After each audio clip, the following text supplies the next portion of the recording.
Good afternoon and welcome to our second lecture of algorithms and data structures this year. Last week we started with an introduction and we saw why we actually need algorithms and data structures because we want to build somewhat sophisticated software that needs to process data efficiently and it not just doing, some simple in and outputs. And that's why we need an understanding of algorithms and data structures. We saw that there are numerous definitions for algorithms and data structures and contrasted them. We saw examples of algorithms. We saw how we can classify algorithms. And we did the same for data structures. And we saw that's a tough course because algorithms and data structures is a super important foundation for computer science. And even though there are now better and better Gen AI tools for coding, this course is not really about coding. It's more about problem solving. We will write actually a lot of code to test out the algorithms and concepts we are discussing here, but it doesn't mean that this is actually a coding course. And even if we now have more Gen AI tools available and they become even better, you still need to know how to solve problems efficiently, even if maybe later use a more abstract way to describe your problem solving. So this course is still super essential despite AI.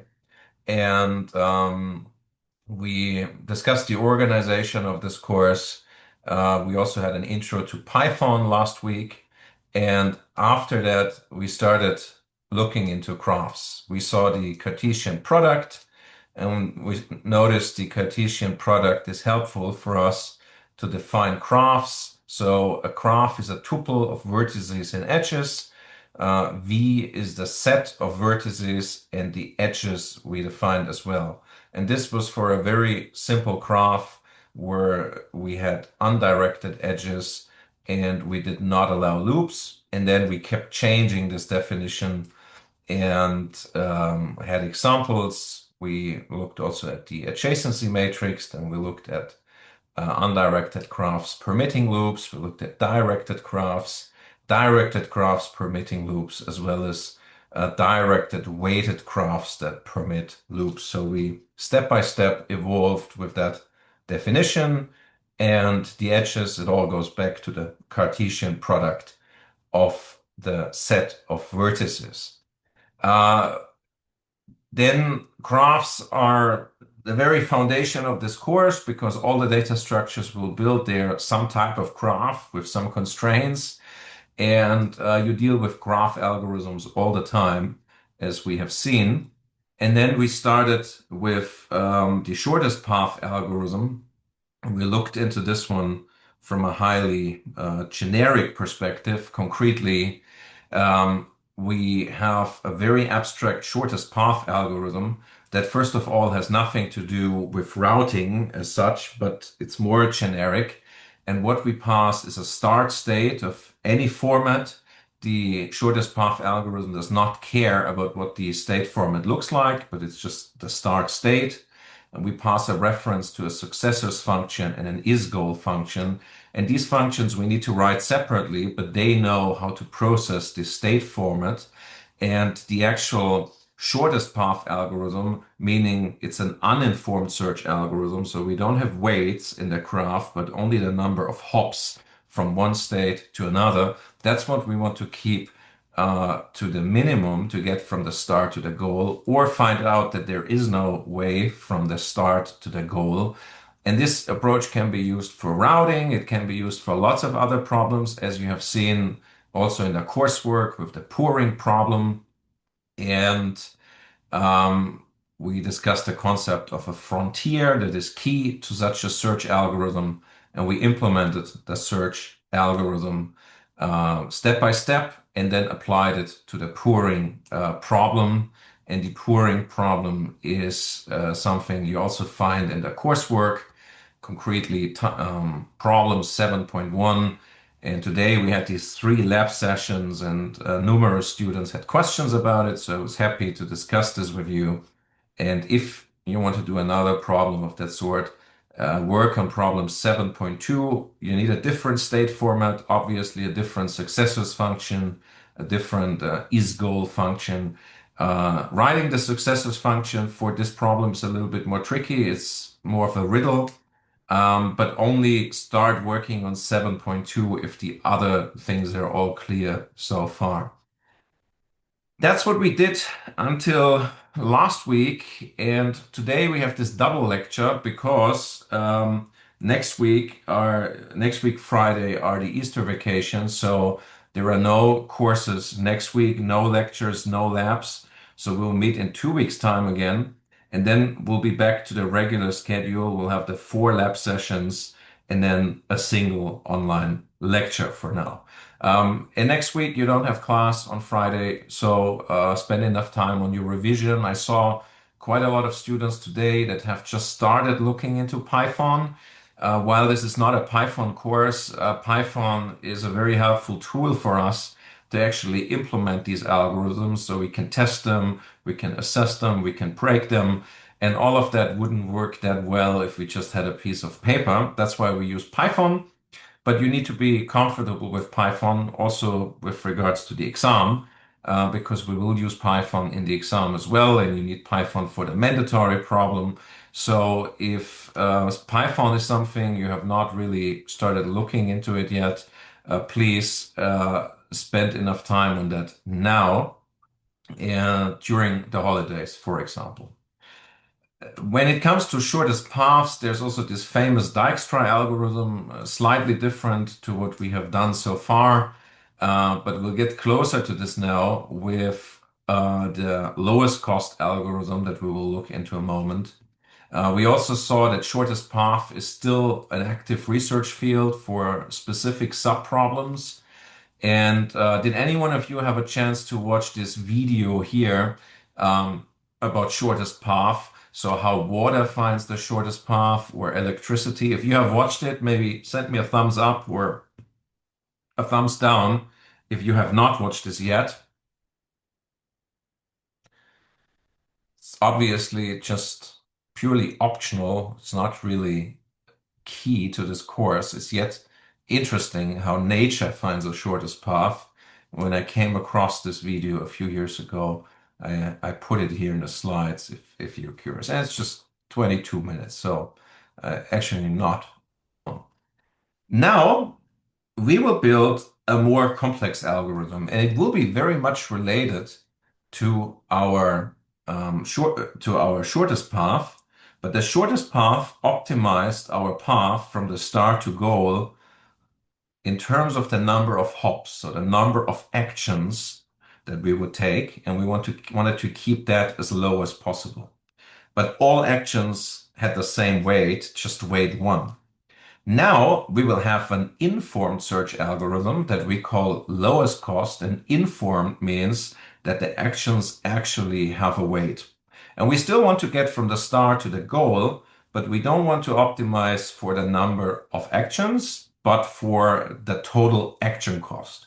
So each action has a cost, and that cost keeps varying, and we want to optimize for the lowest number of total cost, which may be more steps in the graph if we take maybe more actions that have a low weight than one action that has a big weight. So I want to optimize for in the slides, it's called the aggregated cost per path. So the total cost and not the number of steps. And we will implement this algorithm now, and I will show you again how we can code it step by step. This is the lowest cost algorithm. It's quite similar to our shortest path because we again pass a state and we don't care about the format of the state. It's just a state. We then have the successors function as before and the isGoal function.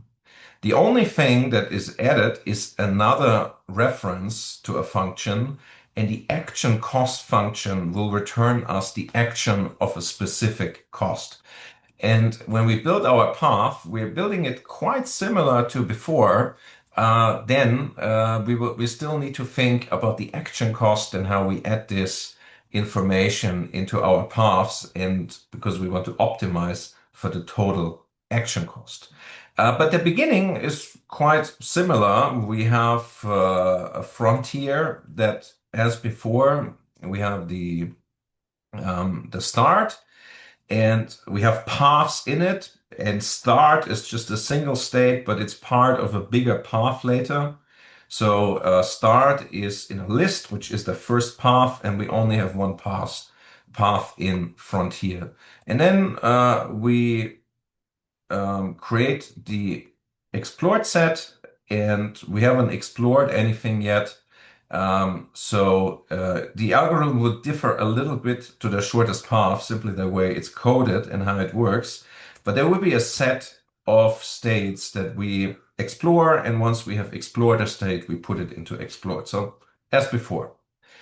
Then we said we continue in this algorithm as long as there is still something in the frontier. And in the frontier, or from the frontier, we want to pop the leftmost element. So we say pop of index 0, which will remove the leftmost element, so the leftmost list from frontier, which is currently just this list, remove it and return it. Some students have shown me today in the lab that they started implementing their own shortest, and they did not use a list for the frontier, but a different data structure, concretely a so-called queue. That's something we will see in a couple of weeks, and then we can think about whether it was actually so smart to call pop 0 here, or if this could be more efficient. But that's something we'll see in a few weeks when we discuss queues. For now, even if this is maybe computationally not that efficient, it works. And we'll see more details about queues later. Then we need the state to be explored. And what I want is I take from that path the rightmost element, so the one to the very right, which is the index -1. That's how we also implemented the lowest cost algorithm, and the shortest path algorithm. And in the shortest path algorithm, I think we didn't call this state 1, but S, but it's just a different variable name. But you will see that this algorithm is quite similar to shortest path, but also differs in some ways. Now, I want to check if the state 1 that I have just taken from the frontier, if this is actually my goal. And if it is, I'm fine. Then I have a path, and imagine now the loop keeps running for a while and doing some work with the frontier. If I finally have the rightmost state in a path that is the goal, I'm done. We had also done such a goal check in the shortest path algorithm, but it came in two different spots. And I will later contrast this to you and explain you why I have put the goal check here and not somewhere else where we had put it in the shortest path. So we are then, if this is true, we return the path. Otherwise, we need to continue. And since we have now looked into state 1, we say it is explored. We are still looking at its successors very, very soon. But for now, we're actually just done with the state 1, even though we start looking at the successors, but we don't want to look into state 1 anymore. So we're going to add it to the explored set. And that's exactly what we also did in our shortest path algorithm. There were just a few steps in a slightly different order, but we will see this. And now I'm not optimizing for the total number of actions, but the total cost. And actions have different costs. And so I need the path cost. So my path up to here, which total cost does it have? We will later see how such a function could be implemented. But for now, we just say we have a helper function path cost that calculates the cost of all the actions in this path. And we'll see later how that works. Then we now need to look into the successors of our state, and we want its items because successors again will return a dictionary, and dot items on a dictionary in Python returns us a sequence where we have tuples of states and actions. We did that last week already, exactly the same way. Then we need to check these successors. So the successor of state one will return us plenty of states potentially. But we only continue with that specific state if we have not looked into it before. That's exactly, it's quite last week. Last week in the shortest path, we had the loop a little bit earlier, but in the loop, we had exactly the same check. And we said, if that state is not explored yet, we will continue. And in here, we now need to think, what's the total cost of our path that we had up to here? Plus, we take another action to get to the successor state. So I need to calculate my total cost, which is the path cost up to the last element, plus I have a new function that is called action cost, which will return me a numeric value, which is the action cost of a specific action. Like last week, we had this pouring problem. We said pouring is an action, emptying a class, filling a class. We could now assign different costs and say maybe filling a class costs 10, while emptying a class costs 2, and pouring costs 5. And then we don't want to optimize for the number of actions, but the total cost.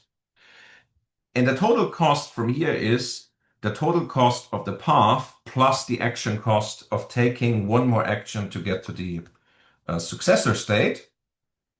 And then we build our new path.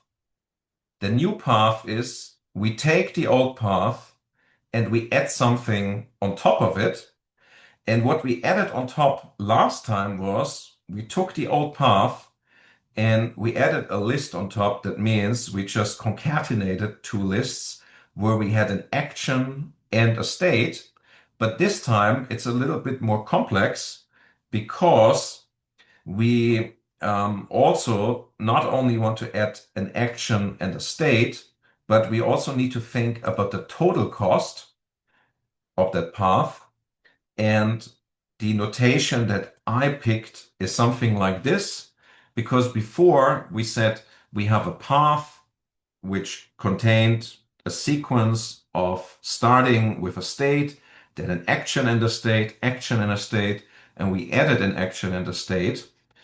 We could do that the same, but we also somehow need to think about the total cost.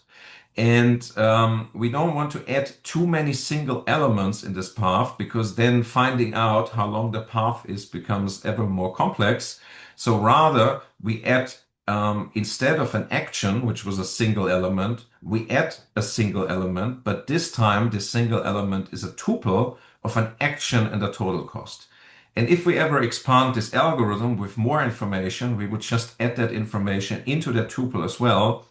But then it's just one element added on top, and that tuple may have sub-elements, but it makes later these calculations, like finding out how long the path is and so forth, much easier. And we have this information for the action and total cost, and then the state to which we're actually going as a successor. Then we had, when we did our shortest path, we said something like frontier append path 2. And I want to know from you, do you think we are able to just do it that way, that we have a new path and we just add it to the right end of the frontier and say, I have a new path, I add it to the right end. If you think this can be done, thumbs down. If you think it cannot be done, maybe, sorry, if you think it can be done, thumbs up. If you think it cannot be done, thumbs down.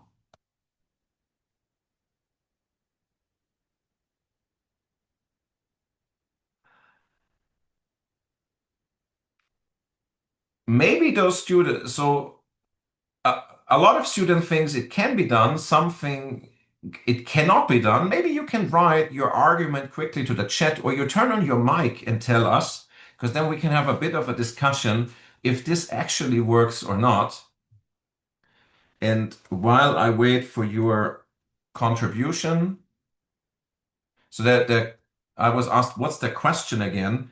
Can I simply, as before, just add my new path to the right end of the frontier when I have a lowest cost algorithm rather than a shortest path algorithm? And some students agreed, some disagreed. Maybe you can send your opinions to the chat or you turn on your mic and tell us. And what I'm just adding, I'm just adding the end here, the return, and this return is as before the fail, because if the loop ever finishes, that means we have not found a solution. So one student thinks it can be done because the student says to the path two, we have the rightmost element should be possible since state one will be a state. Okay. One student thinks it cannot be done properly. Maybe the second student wants to expand and tell us why it cannot be done. You can also turn on your mic or send this to us. I'll just wait a moment.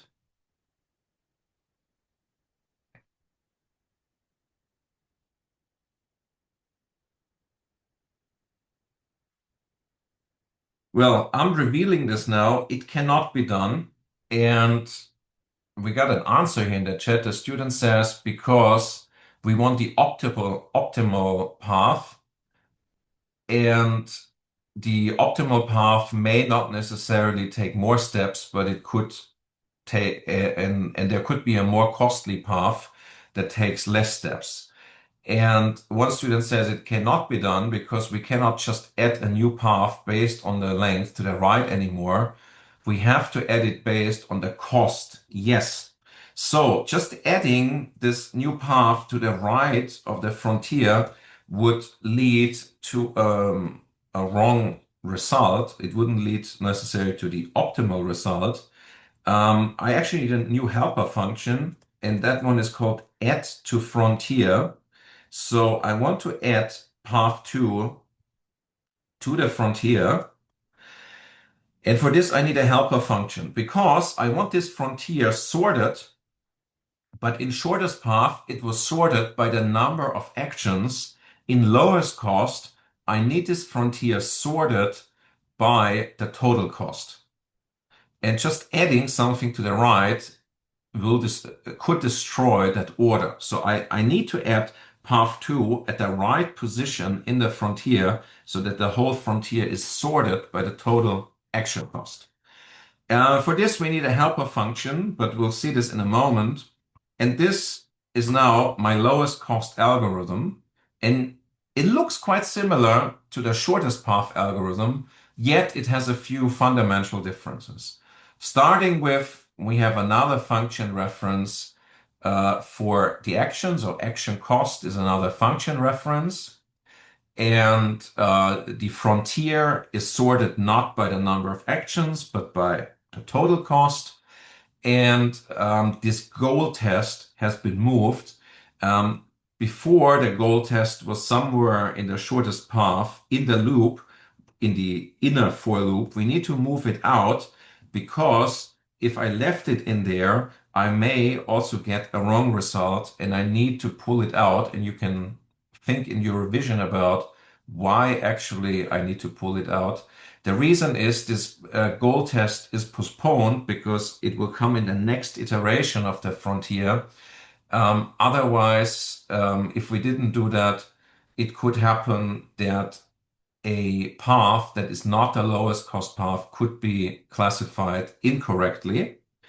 because we first need to add that path into the frontier. Otherwise, if I have the goal check here, it would find me maybe a low cost path, but not necessarily the lowest cost path, because I first need to sort it into the frontier and then pull the shortest one from the frontier out and assess it. So if I had that goal test here, it would give me a low cost path, but not necessarily the lowest cost. And we can also remove the goal test from the beginning when we put it in here. In the shortest path, we had an extra goal test at the beginning, but that's not necessary anymore because then we do an early goal check in the first iteration of the outer while loop. So these are the differences. And you remember the coursework from last week. What you could do is you could also, there's no specific coursework exercise on lowest cost in the coursework sheet, but you could amend the pouring problem and introduce, for example, an action cost. And the action cost function would return you a numeric value for a specific action. So within your action cost, you could have, for example, a dictionary and read out the corresponding numeric value and return it. And then you can see how it behaves by manipulating the action costs. All of this is also available in the slides. We have just implemented this algorithm here, the lowest cost one. And there were a few helper functions. So there is the add to frontier and the other helper function was the path cost. So path cost and add to frontier. You can either think about how to implement them or you just take them from the next slide, from the next two slides. And the code is also available in our resources.zip file because this one, it's not too efficient, but overall it works okay for adding the path at the right spot in the frontier. But for this, we also need to be thinking, for example, about sorting, and we have not discussed sorting yet. So maybe for now, you can just trust me that this implementation of add to frontier and path cost work. You can try to look into the code. It's also implemented for you in this resources file, so you don't need to copy paste it from the slides. It's just there for you, and if you wish, you can study it. But for now, I don't want to discuss especially how to add this to the frontier correctly yet, because we have not discussed sorting yet, which will only come in a few weeks' time. But the most interesting part is the actual algorithm, and these two helper functions, I've just moved them out into separate functions so that the overall code still remains readable and that it's actually quite similar to the shortest path. I've discussed the differences to shortest path. Everything that I just said a few minutes ago is also written here. What are the key differences between lowest cost and shortest path? And why did some stuff like the goal check and so on get moved? And this algorithm has in common with the shortest path that both are generalized search algorithms. So they are not made only for routing or some strange problem, but they are generic. They work on a generic state space. I can use the state space for routing. I can use it for something different. And all I need to do is I need to define the state format, implement a successors function, implement an isGoal function, and now an action cost function. But the actual search is separated from the problem. And if you don't separate these two, this often leads to very complex algorithms that are very messy. Often they don't work. You need to debug them a lot. You need to you can't really reuse them. So for example, when I was a teenager, I tried implementing some algorithm for a program to walk through a maze, so from an entry to an exit. And I was, I don't know, like 16 or 17, just coded this up, but the algorithm mixed search with the problem, and then it was a lot of bothering code, took a while until it worked, and it couldn't really be reused. And here, the actual search can always be reused, be it shortest path or lowest cost. And all we need to do is write the problem specific parts, but we separate the problem from the search. Maybe just confirm to me that you got the main intention of this, that we have separated these two things, search and the problem. Here with this approach, maybe just send me a signal that you understood it, why we generalized this. And if you didn't get it, I'll be happy to explain it again. But the answers seem fine. Now, there is not just Dijkstra, shortest path and lowest cost. There are many, many other search algorithms. There is, for example, the A-star search algorithm.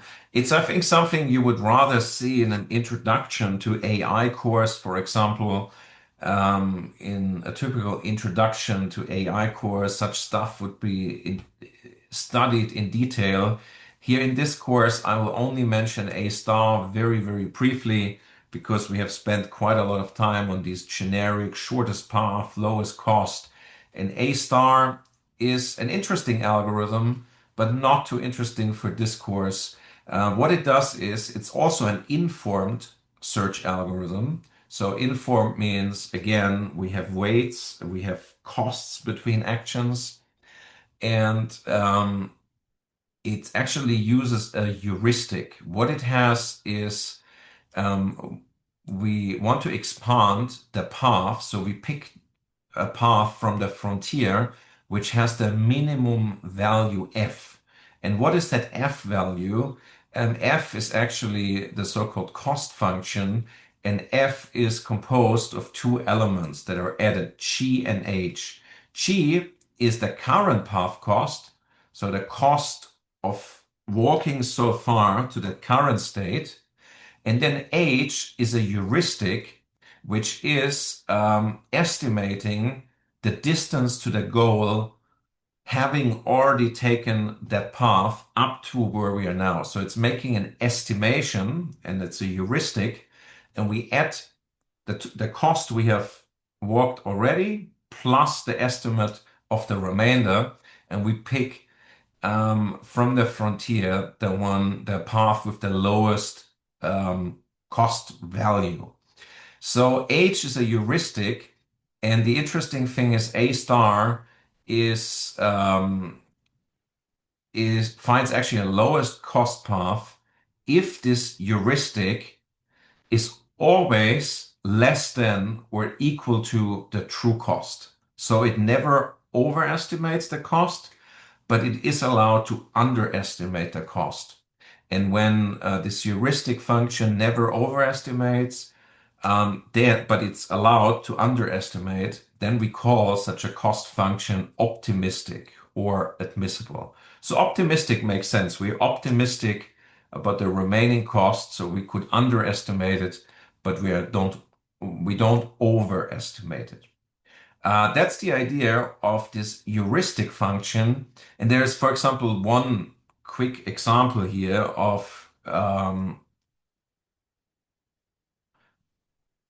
there's one quick example here in A star, and there was a question from a student that I explained the frontier again, because I've also mentioned frontier here. So we'll go back to the definition of frontier where we were at lowest cost, and so the frontier, it starts with just a start state or a path which only has the start state. And then we take that initial path, explore it, and if we have new possible paths by looking at the successors of that start state, we put all of that into the frontier too. But in the frontier, it can only contain all the non-visited successors of previously visited states.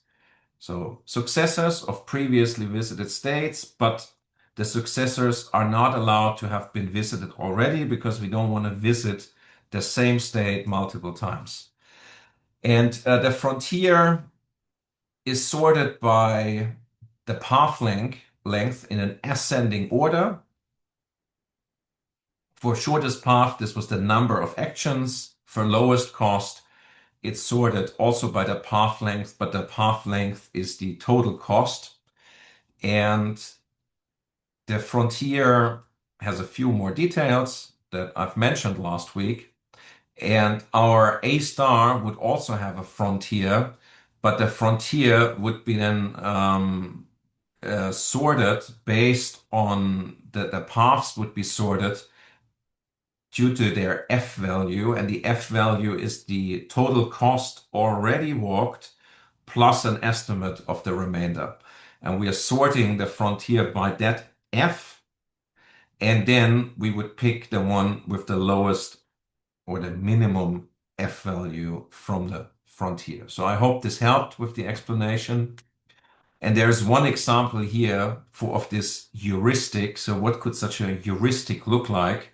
This is a very simple sample world. We have a start state and a goal state, and we are allowed to walk south, east, north, west. But there are certain states we're not allowed to go to. They're not possible. And this heuristic would just tell us how many more steps do I need to take to get to the goal. So from here and there, it would be one step to get to zero. Here it would be two steps because I'm only allowed to walk north, east, south, west. So I would have to walk south and east, or east and south. Here the distance would be three, there it would be four, and the distance up here in the start would be nine. This would be the heuristic. We could obviously tweak the heuristic, and I could put in a one in here as well, and then it would still be an optimistic or admissible heuristics because it underestimates but not overestimates. What would happen if I put in a three here instead of this two? What would happen if I put in a three here? Maybe tell us in the chat what you think the consequence would be. I'll wait for you for a moment.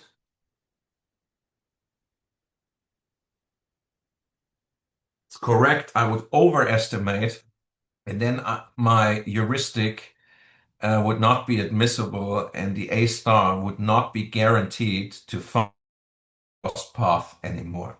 This is just obviously a very, very simple example. But the A star algorithm would be discussed in greater detail, typically in an introduction to AI course, which covers a lot of classic search methods and stuff like this. But here in this course, we are more interested in shortest path and lowest cost, and we explained them in detail. Then just a few best practices. I've said this already now a few times, but it's still super important for a further revision. The great thing with these search algorithms, especially the two we looked at, is they allow us to separate the search from the problem. And you should always do this whenever you can. Also in the future, when you write your own algorithms and it's some search problem, try to separate the search from the problem, because then you can reuse the search and the problem specific stuff can be amended. And overall, possibly for some of your use cases in the future, you could reuse this shortest path and this lowest cost implementation. They can still be improved to run more efficiently. I know that. And we'll see a few times in this course why, when we look at queues, when we look at sorting and this kind of stuff. But they can be further improved. And then you would benefit all the time from these improvements if you have them in the separated search, rather than if you mix up search and the problem specific properties like you would classically do if you're not aware about separating these two. So that's my best practice, and avoid reinventing the wheel. So avoid reinventing general search, rather focus on the problem specific properties, which would be here the state format, successors function, isGoal function, and also the action cost function if needed. And it turns out there are a lot of computational problems, also many that we see in this course. Actually, they're just some kind of graph problem. We will look at lists, we will look into trees, and we will work a lot on them. But eventually, that's just some graph algorithm because a tree in a list is a graph. And it turns out there are a lot of graph algorithms that have already been proposed. And there's a very nice list of algorithms in Wikipedia. I'll quickly open it, in fact. I'll just switch the screen share in a moment. Just wait a quick second. And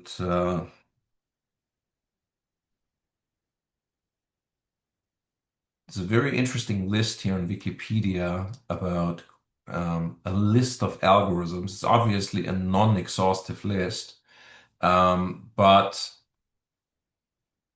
there are also many algorithms in here I have probably never heard about or never studied, and there are way more algorithms than this, obviously. But it provides quite a good list of graph search algorithms. And for example, A star is something, backtracking is something. Um, what our shortest path algorithm does is also it will explore other paths when it sees it gets sort of stuck. This can also be called backtracking. So backtracking is actually a slightly different direction of what we have done, but has a lot in common with what we have done so far.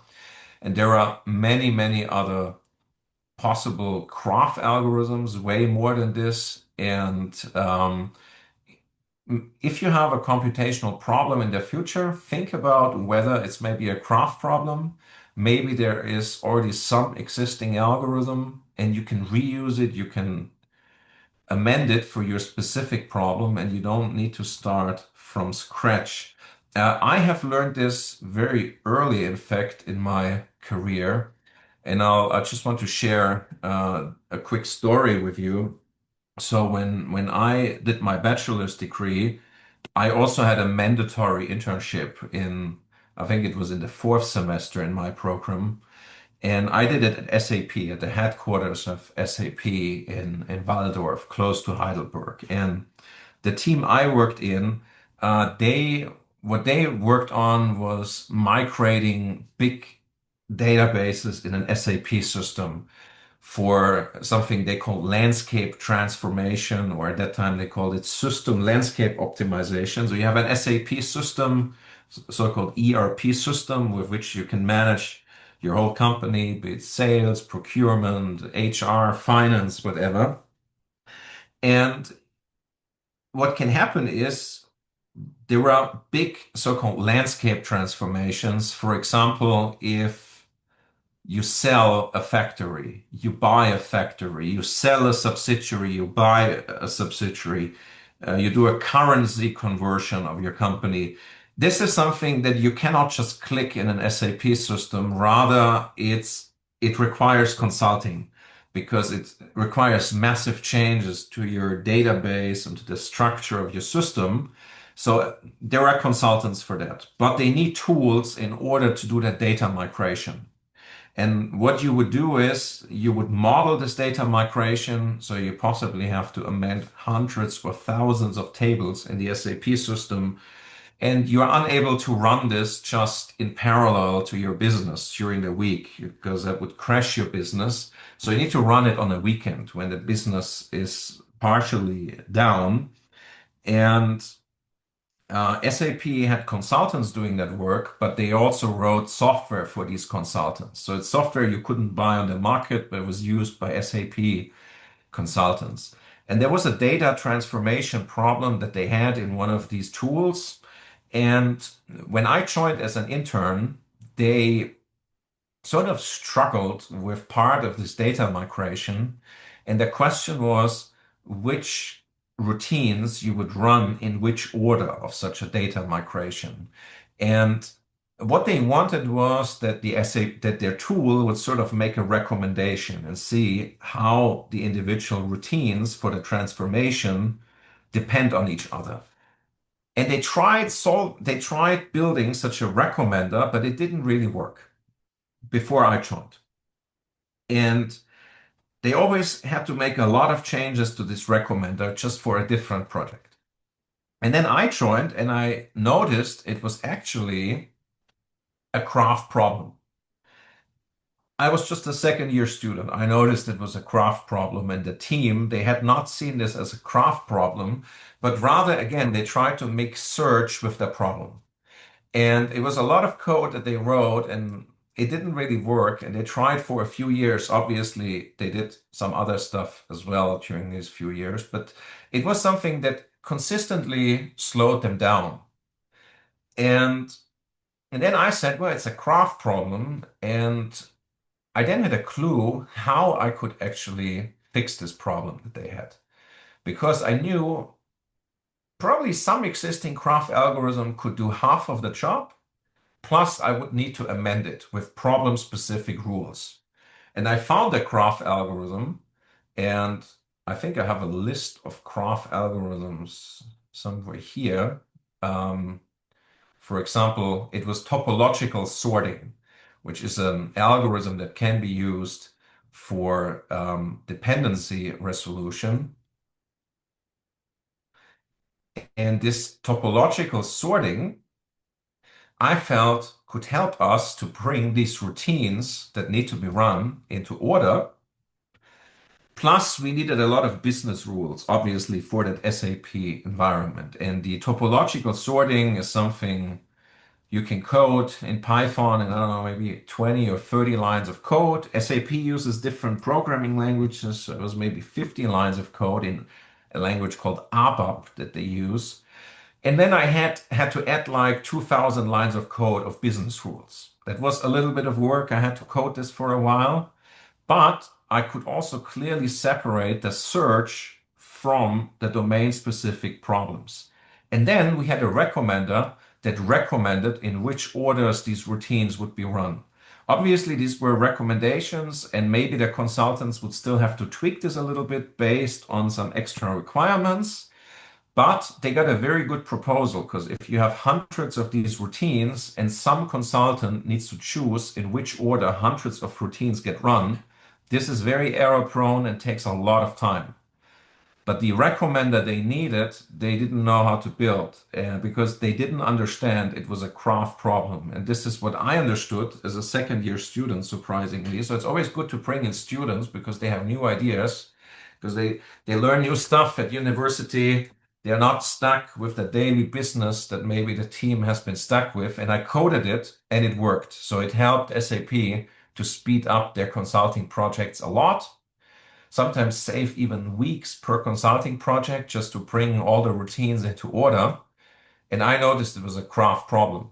Had I not noticed this, I would also not have been able to solve this during the internship, but I was able to solve it.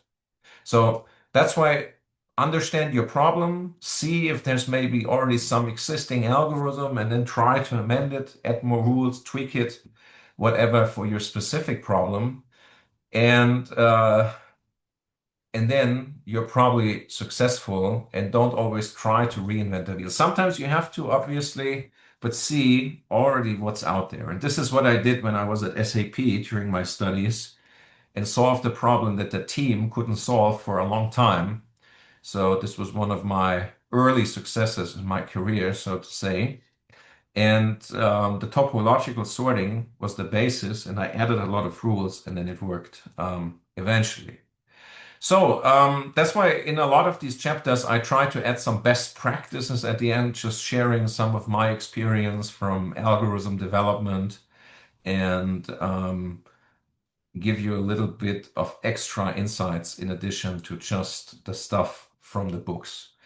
Um, yeah, so we are done with crafts, and I hope you enjoyed this quick example that I provided from SAP. Hope it provides you with some extra knowledge. And now we have the basis for the remainder of the course. We have learned Python and we have learned crafts. and we want to do lists, we want to do trees, we want to do maps and hash tables, we want to do recursion on data structures. But all these data structures that we will look at, they're just graphs. And we want to start building algorithms soon that run on our data, but we also need to assess how efficient our algorithms and operations on these data structures are. And that's why we need another foundation chapter called complexity analysis, because complexity analysis will help us to assess whether algorithms are efficient or inefficient, and we will see what actually efficient and inefficient means.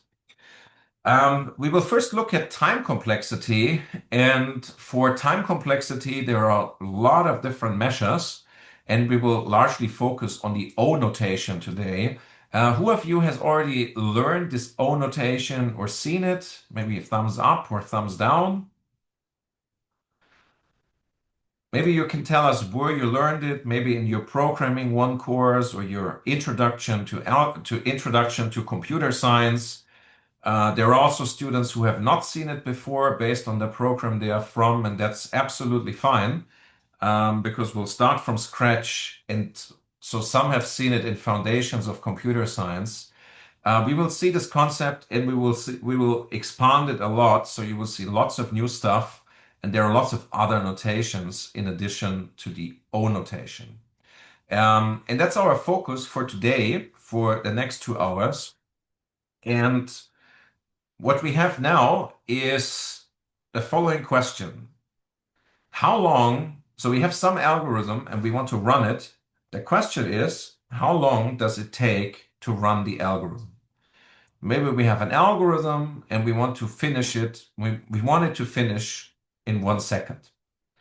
What you can do in Python is you can import the time package. So you can say from time, import time. And has any one of you ever used the time package? Maybe thumbs up or thumbs down if you have done this. Maybe you can tell us for what you have used it, because some students say they have used it. So I'm curious to learn what you have used it for.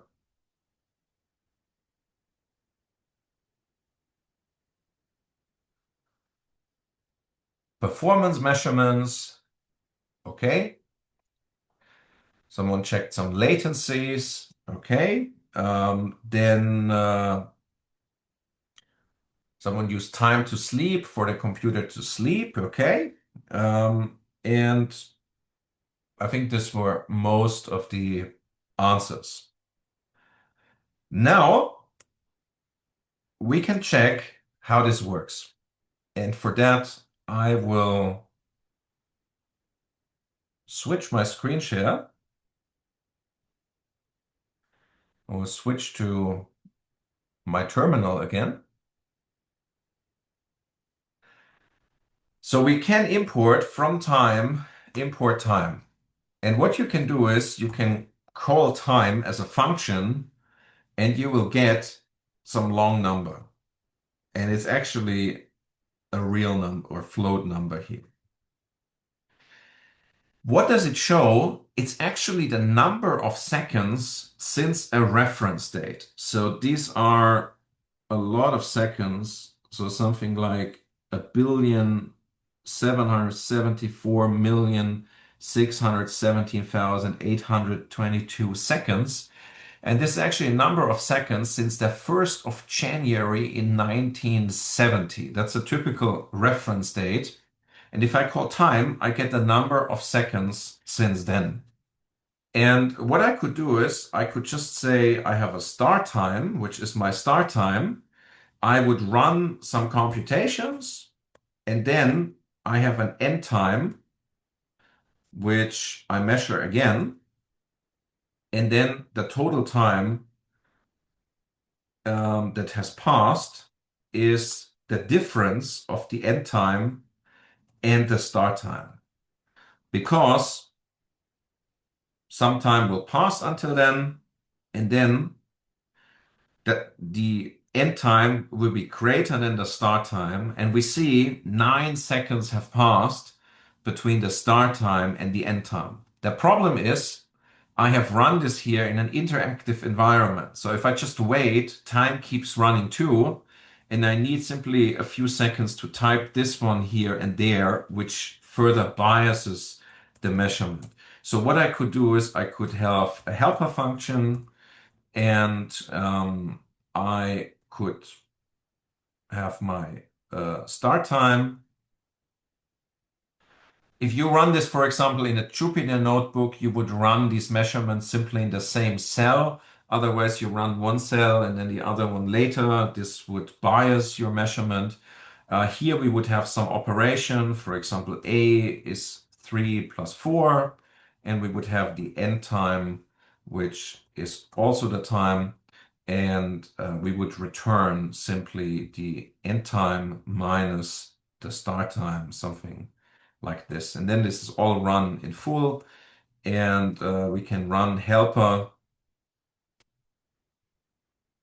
and we see it's a very, very small number, just a few, less than a millisecond. In fact, very, very short amount of time, because this addition takes so little, and here it's even so short, we can't really measure it.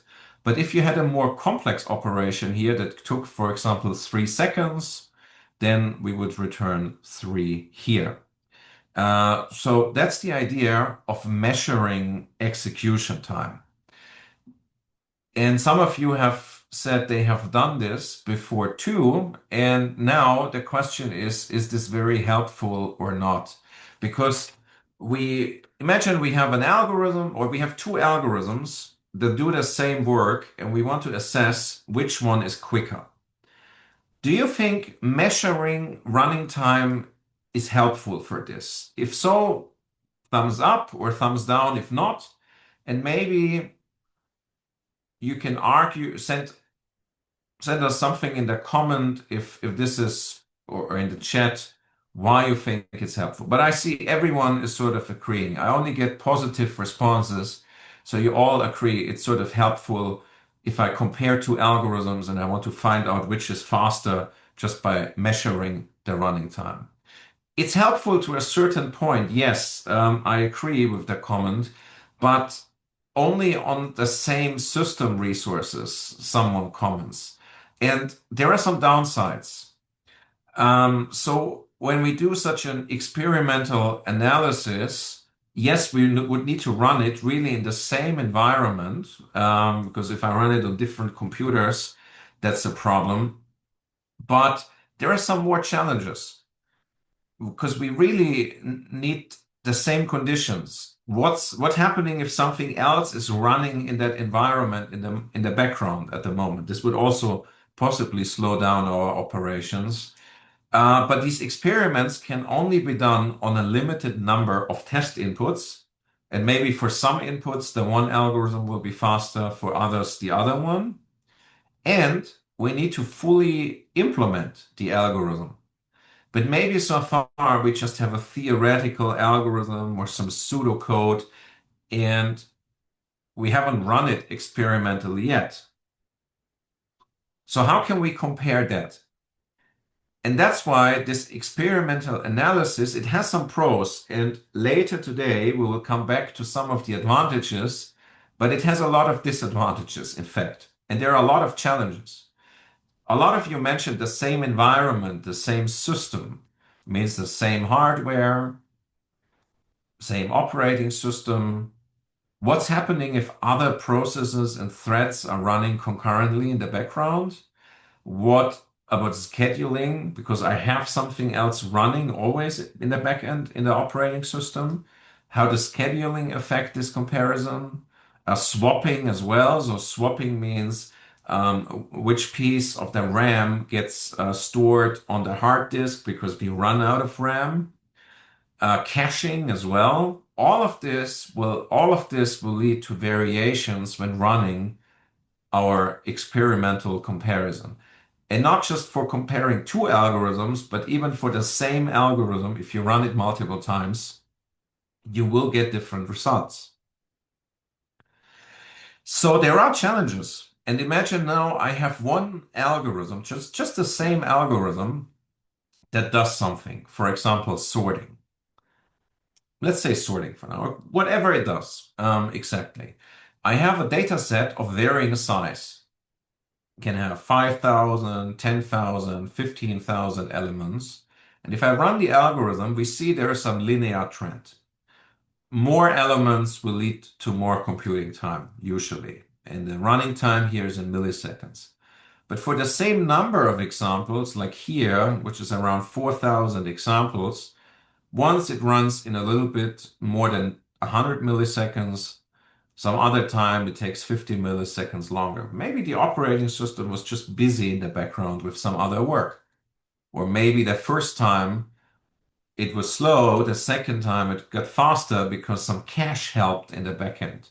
So not a cache that we wrote, but maybe a cache in the operating system or in the CPU.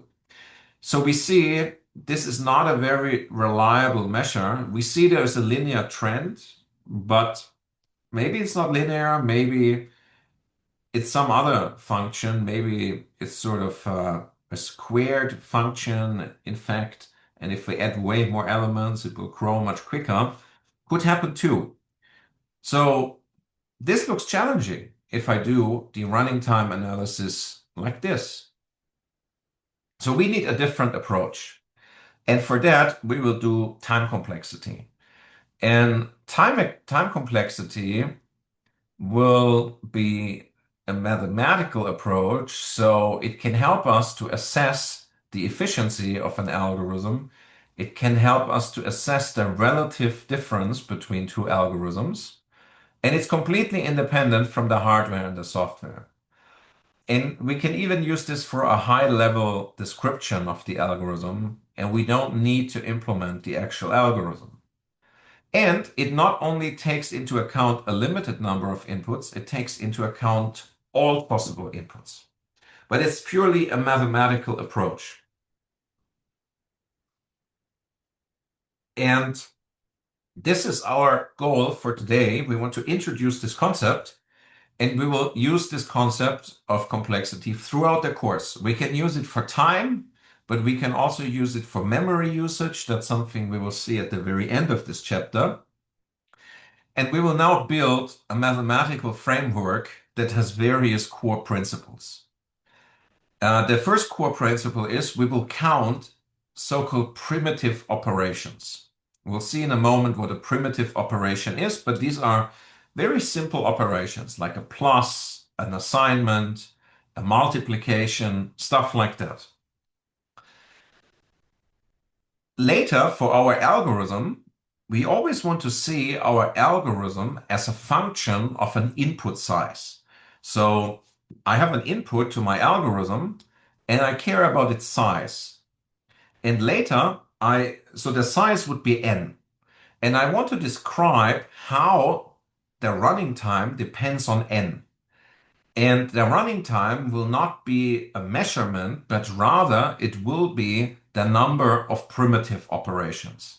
And later we will see actually not the exact number of primitive operations, but how the number of primitive operations depends on n. Is it linear? Then it would depend on n. Is it squared? So n squared, for example. And there can be other functions too, but how does the number of primitive operations depend on the input size n? And we want to focus on the worst case input, usually. We said we want to take into account all possible inputs, but usually we just focus on the worst case input, and we'll see what that one could be.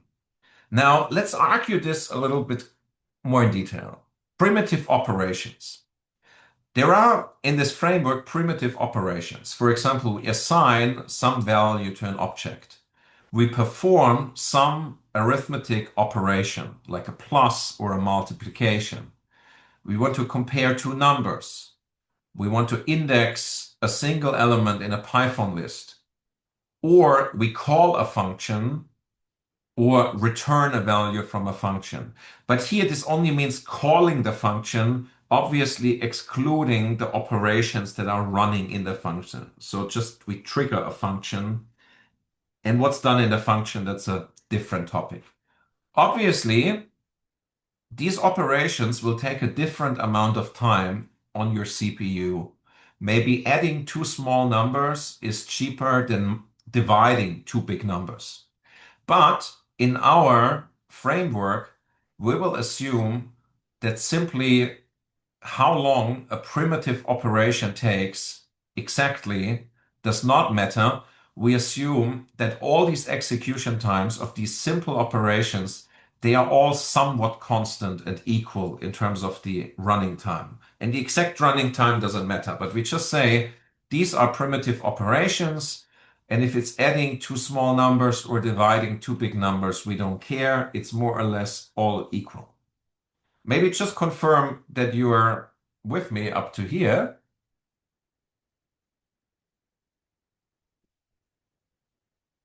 Okay, looks good. And yeah, we don't care about the specific execution times. We simply only want to count how many primitive operations. And actually, later we will see that the exact number also doesn't matter, but only how this number of primitive operations keeps changing based on the change of the size. And these assumptions that the running time of the primitive operations are more or less the same is actually a valid approach and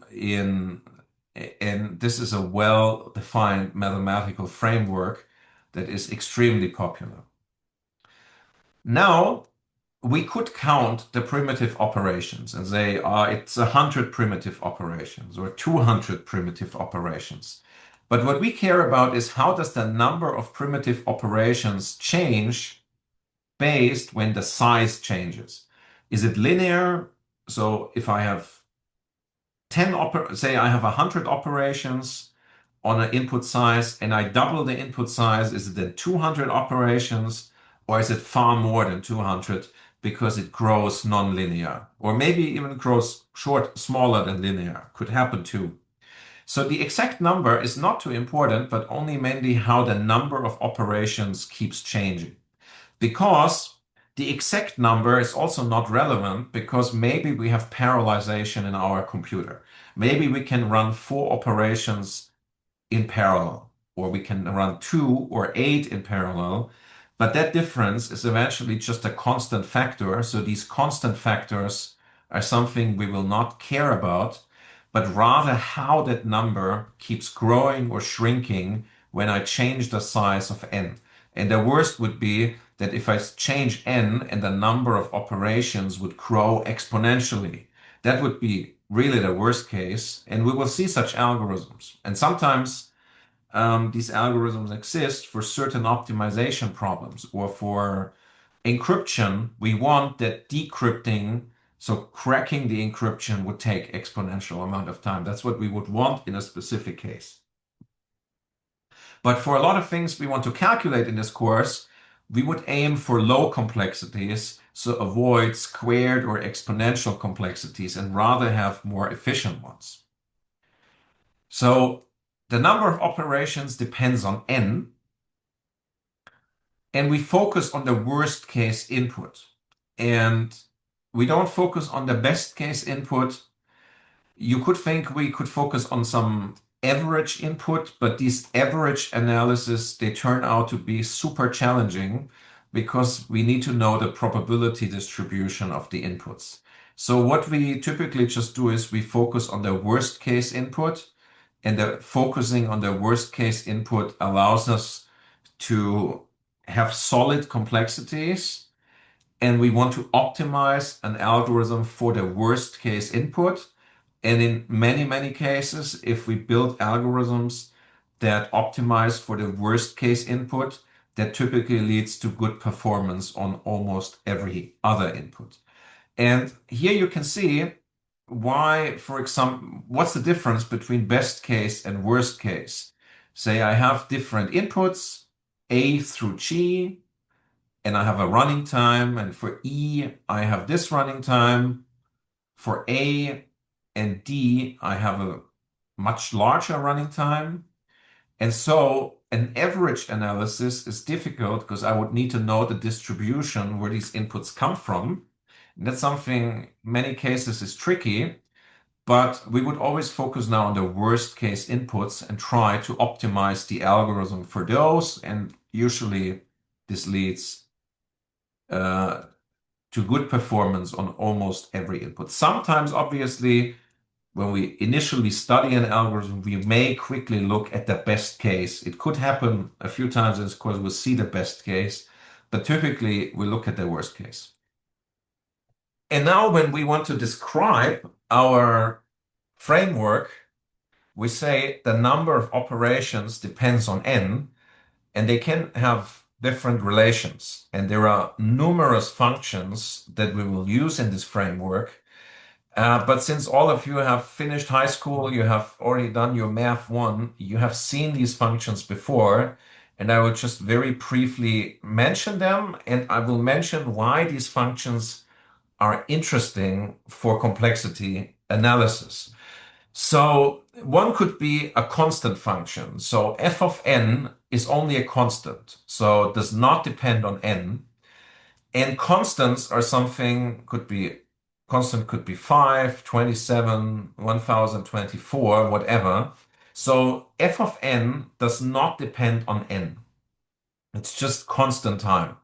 This is obviously the easiest case possible.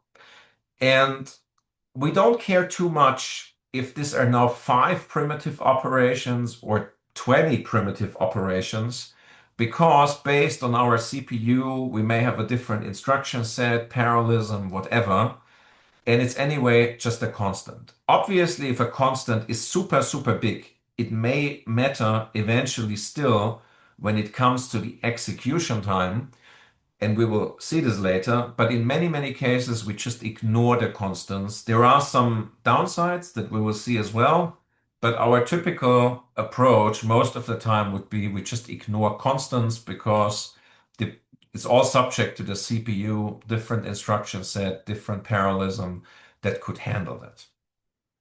Then a function that only grows very, very little is and that's a logarithm. And you all know the logarithm function, obviously, from high school in your first semester. F of n is the logarithm of n, and the logarithm will have a specific basis. And the basis we take most of the time in algorithms and data structures is the base 2, so the log 2 of n, because we're in the binary world and computers store integers in binary.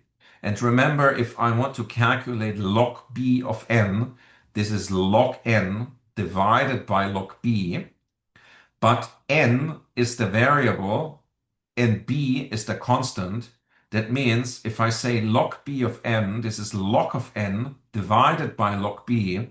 So the actual basis doesn't really matter because log b is a constant, because b is a constant, so log b is a constant, and we don't care about constants too much.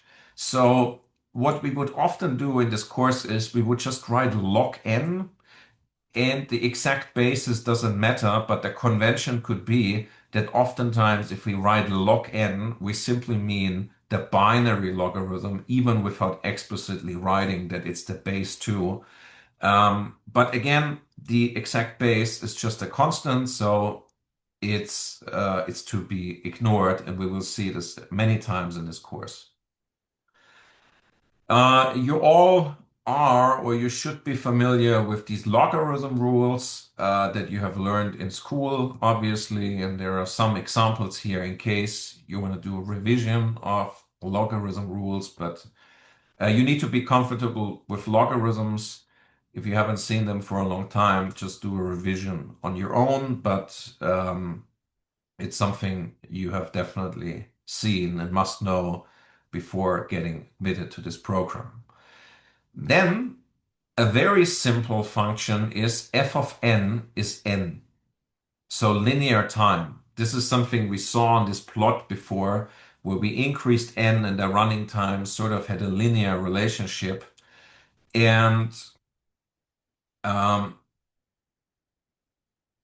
we will see many algorithms in this course that have linear running time. So if n grows, the number of operation grows too, but linearly. And sometimes there could be a constant like 5n.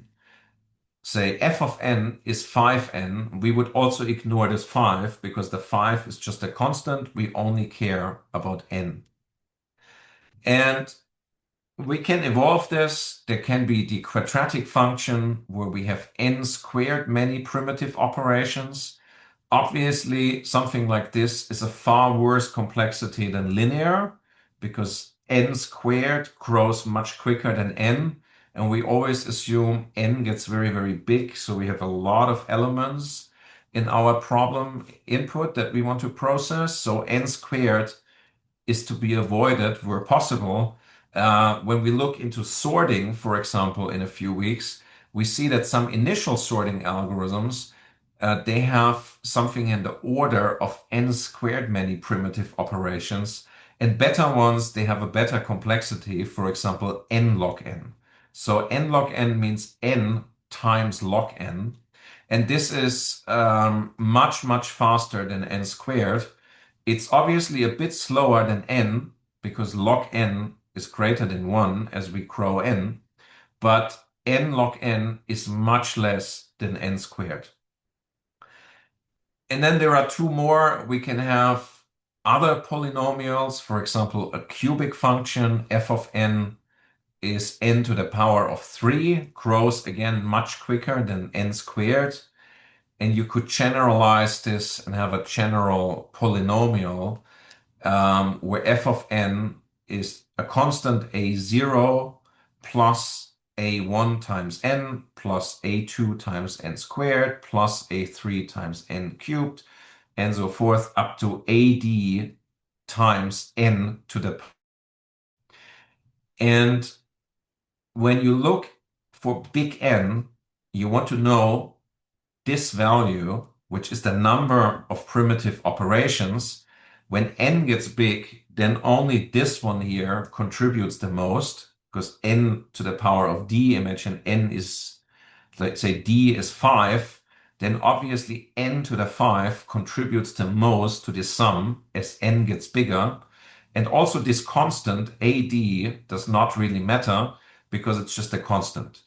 But the part that matters the most is this n to the power of d, and this is the one we will actually retain in our complexity framework later. There are possible polynomials, and we'll see many polynomials to describe the number of primitive operations. Here are some examples. And obviously, the absolutely worst case is exponential, meaning f of n is a base to the power of n. So the base is fixed, could be 2, could be something else. Always a value greater than 1, and n is the variable, and this grows again much, much quicker than all the other functions we have seen before. For exponentials, there are also certain, so for exponents, there are certain rules that you're all familiar with. If not, revise this. And what we see here is a plot to plot these different functions. The plot is a little bit different to what you're used to from usually. So we see on the x-axis, this grows exponentially. So 10 to the power of 0, which is 1, then 10, 100, 1,000, 10,000, 100,000, a million, which is the input size. And on the y-axis, we have the number of primitive operations, 10 to the power of 0, 10 to the power of 4, 10 to the power of 8, because this helps us to plot these functions. Even for big input values, we can still see how they relate to each other. We see obviously the exponential function is at the very top, grows super, super quickly. And then we see all these other functions here. A reference that is interesting is this linear function, which is this triangle, and we see the cubic or say the quadratic function, so squared is here, which is far more operations than linear, and the n log n is much closer to linear than to squared and cubed. So n to the power of 3 is here. So this kind of plot helps us to visualize such curves for big n's. If we had other ticks, we wouldn't really see much because we couldn't really relate them anymore to each other. What we also see down here, we have this other triangle, the y triangle is the logarithm function. So it grows very, very, very slowly, even for very big inputs. It grows super slowly. And down here we have the constant, which is anyway independent from n. Do you find this plot helpful to compare all these functions we have discussed so far? Maybe just let me know if this plot provided you with any reasonable inputs. I like that visualization a lot. And it's also from the Goodrich book, so I always put the source here where this came from. And then I want to elaborate a bit on our framework. So, and what many of the things I'm saying now, I've just said them before already. So all we want to know is how the running times or the number of primitive operations is proportional to n. We don't care about the exact number, but how that number grows based on n. Because the exact number could have some impact with, for example, constants or lower order terms, but we only really care about the biggest order term and how that relates to n. And this is a mathematical approach. Very soon we will see some sample algorithms and we'll study them and see how their complexity can be derived based purely from a mathematical perspective. We can apply this also to pseudocode, not just to code that is running. And step by step, we will come to this complexity analysis that kicks out lower order terms, constant factors, and it can be compared. So we can compare two algorithms, and that comparison is independent of the programming language, of the hardware, of the operating system. So it's a very helpful approach. It has some cons as well, some downsides, but these downsides will be discussed later. Now, we'll have a break later. I'm aware of this, but I think currently we are in the flow. I want to implement an algorithm with you. It's called findmax data. So I have a data, which is just a list, and I want to find the maximum element. I could say element 0 is the biggest one. I go through all the data, and if the value is greater than what we call it, biggest, then biggest gets assigned that value, and I return biggest. This could be a very simple way how I implement findmax. Do you see any problems with this implementation? Where is this implementation maybe not too great? If you see some issue, maybe just raise your hand. You can turn on your mic, and we'll compare if anyone sees the issues with this implementation of findmax. Anyone sees an issue what could not be working here well, maybe just raise your hand, and if you don't see any issues with the implementation of findmax, maybe send a thumbs down, and then I see that you're still with me.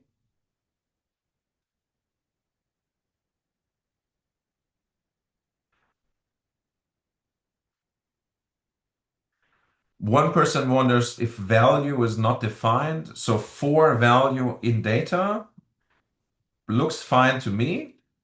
It has one small problem.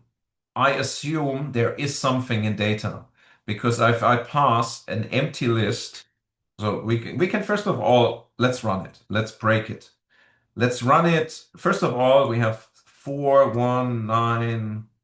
minus 2, and it returns the 9 because it first assigns the first element to biggest, then goes through all the elements, and if we find a bigger one, then that bigger one gets assigned to biggest. We can break this, in fact, if I pass an empty list. So I get an index out of bounds exception or an error because here I call index 0, but for an empty list, there is no index 0. So that's one small problem. And one student says it can take some time that if the list is not sorted. Yes, that's correct. We'll see sorting in a few weeks. For now, we assume this is not sorted. One student says we can change that by assigning biggest to minus infinity. Yes, we could do that. That's a Python detail. But for our studies here, this code is okay for me now. Something you may see sometimes in this course is that we exclude some special cases when we study some simple algorithm, like handling exceptions. The best thing we would have to do is if we pass an empty list, we would have to raise an exception. But we don't want too much exception handling here because it's an algorithm course. It's not a software engineering course. So we say we start with element 0, and actually when we go into this loop, we start with element 0 again. So we actually check element 0 or read element 0 twice. But to me, this is now at least as simple as possible. Now, I want you to think about the complexity. We have not fully introduced the complexity concept yet, but maybe you can tell me where you think we spend most of the time in this code. In which section in here do we spend most of the time? Someone wrote about an O. We'll come to the O later because we have not introduced O yet. It's correct that this algorithm is O of n, but maybe you can tell us in the chat where you think we spend most of the time in this algorithm if data is actually big. In the loop, that's correct. So that the first operation, and officially I have not introduced the O notation yet, but the O notation will come very, very soon. The first operation, or the first line here, it's multiple primitive operations because I read data at 0 and the data structure allows that I have a random access on here. We'll see lists in the next lecture. We see how this can be built, but this is a primitive operation. Plus, I have another primitive operation to assign this to biggest. So I could say O of 2, it's 2 primitive operations, but we don't care about the constant number, so we just say O of 1. If it's 1 or 2 primitive operations, doesn't matter too much.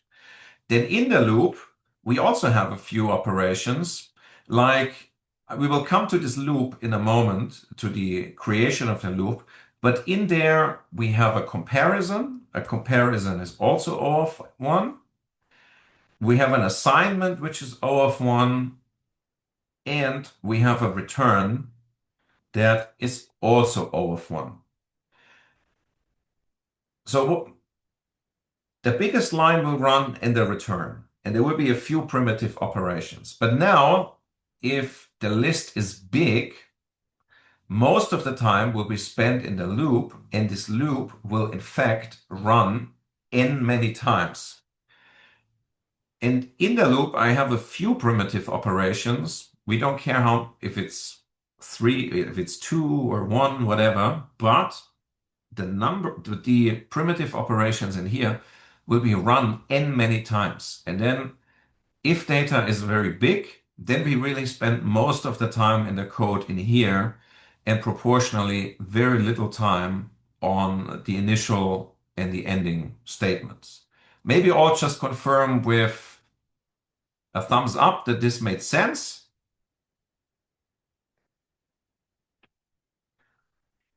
All right. And one person here wrote that this algorithm is O of n, and we'll introduce this O concept now. And there's a question here, if loops, if they are generally the trouble cause for time. Well, repetition is obviously, if you do some operation on each element and you have a lot of them in a big data set, that would slow it down. But it may not just be one loop, it could be one loop within another loop.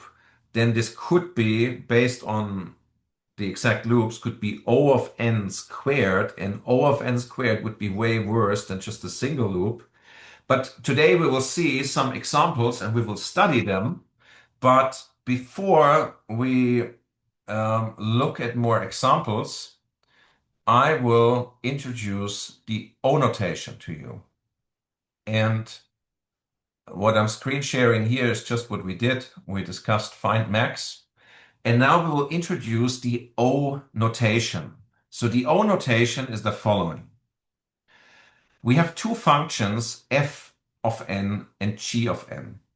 And concretely, these functions, they map some positive integers to real numbers. And f of n will refer very soon to our algorithm. Could be find max, could be some other algorithm. And we say that f of n is O of g of n if some constraints apply. We introduce a real constant c that is greater than 0, and f of n must be less than or equal to c times g of n. But this only needs to apply for n's that are greater than or equal to some threshold.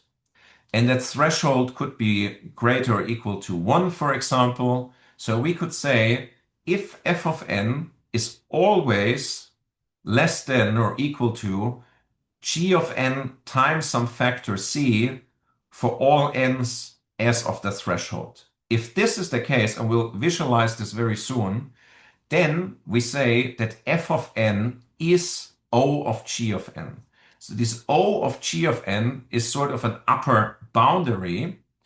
And this big O, sometimes people just say f of n is O of g of n. Sometimes people say f of n is big O of g of n. But I would probably just say O of g of n. What does that mean? So we said c times g of n must be greater than or equal to f of n, or f of n is less than or equal to c times g of n for all n's starting some boundary or some threshold n0. So we see initially our black f of n line or curve is above the c times g of n. But as of the threshold, and we only care for big N, as of the threshold, f of n is less than or equal to c times g of n.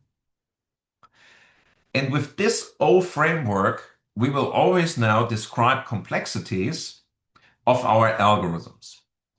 And for example, when we apply this O notation, and we'll see more examples in a moment, if I have a function, for example, my function f of n is 8n plus 5, then in our O notation, we only keep the largest order term and we kick out all Also mag constants. man eigentlich auch Tabelle mal checken. Maybe unmute yourself, or was that a question? I didn't hear anything. Oh, I've muted that person. So with the O framework, we kick out all the constants and we only keep the largest order term. So largest order term is 8n, and we kick out the 8. So 8n plus 5 is O of n. And why is that the case? If we go back to our definition where we defined what O is, we would need to find some constant c, which is this one here, and some n0 for which later all n's greater than or equal to the n0 fulfill this, that c times g of n is greater than or equal to f of n. And you can arbitrarily pick, or not arbitrarily, but you need to pick a combination of n0 and c where this holds true. For example, we could pick a constant c, which is 9, and say 9n is greater than or equal to 8n plus 5, but only once we are at the threshold n0 and 5. So this pair C9 N05 would allow us to justify that 8n plus 5 is O of n. I could pick infinitely many other pairs, valid ones, obviously. I could say C is 13. So 13n is greater than or equal to 8n plus 5 as of my threshold n0 is 1. But when you look into the coursework, there's probably, I think, one or two exercises this way where you need to find an adequate N0 and an adequate C. But from now on, with this O notation, we only remember, or we mainly remember, what we need to do is we need to pick the largest order term and remove all the constants. So 8n plus 5 is O of n.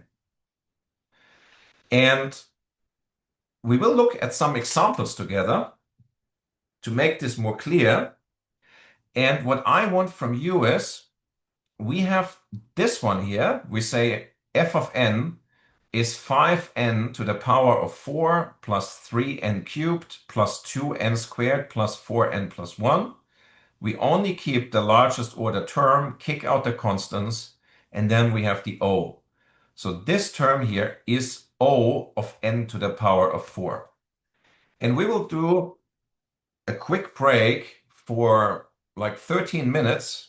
And in these 13 minutes, you can think about how to solve these ones here, and we'll compare everything then after the break. So welcome back from the break, and I want to discuss with you what you think the solutions would be when I take the largest order term and remove the constants. So for number one, we had the solution already, was this one, and we kick out the 5. Now I want to know from you, what is the next one? And we already got a few proposals here in the chat. Well, n squared is the largest term, and the 5 gets removed, so it's O of n squared. Then what's the third one? O of what? We have a few solutions in the chat too. It's n to the power of 3. Then number 4, which one is the largest order term? It's log n, and the constant in front of log n also disappears. So it's O of log n. And as I said, we don't really need a basis. And in computer science, we typically assume the basis is 2 anyway. Now, the next one is 2 to the power of n plus 2. What is the complexity? O of what?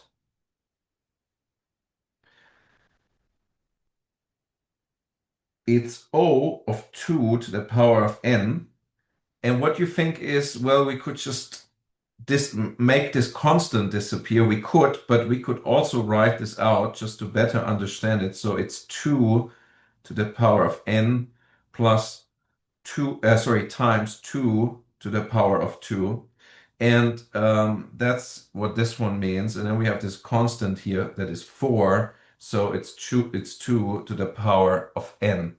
And for the last one, it's 2n plus 100 times log n. So what's the complexity here? O of N as you sent in the chat. So you see, it's actually not that difficult, this O notation. Later, we'll look at concrete code and try to determine the complexity. That will be a bit more tricky, obviously. There are a couple of notation things I also want to mention.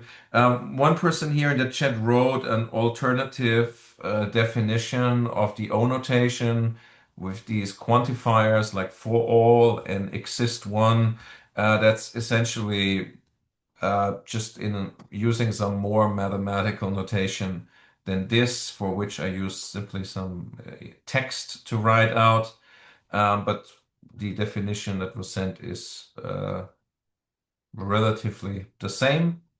The O notation is actually a member of family of notations invented by German mathematicians Paul Bachmann, Edmund, and probably Edmund Landau. So I need to add an and in here. And that's why this is called often the Bachmann-Landau notation, oftentimes simply the Landau notation or Landau symbols. They had a different purpose in the past, and they only they get used in math for some slightly other stuff. And here in algorithms, they get used now for algorithm complexity.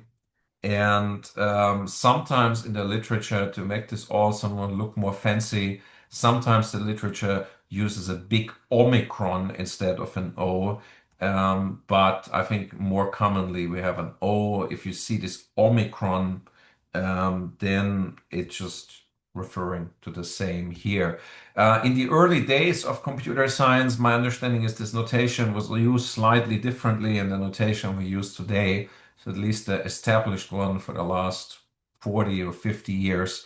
But in some early works, these notations were used slightly differently. Then, what does the O notation mean from an interpretation? So I told you that it tells us that we have this function of n, and it tells us how the number of primitive operations keep growing when n changes. And the O notation is sort of an upper boundary because f of n is less than or equal to this factor c times g of n. And so c times g of n is an upper boundary. Sometimes we say it's in an asymptotic sense.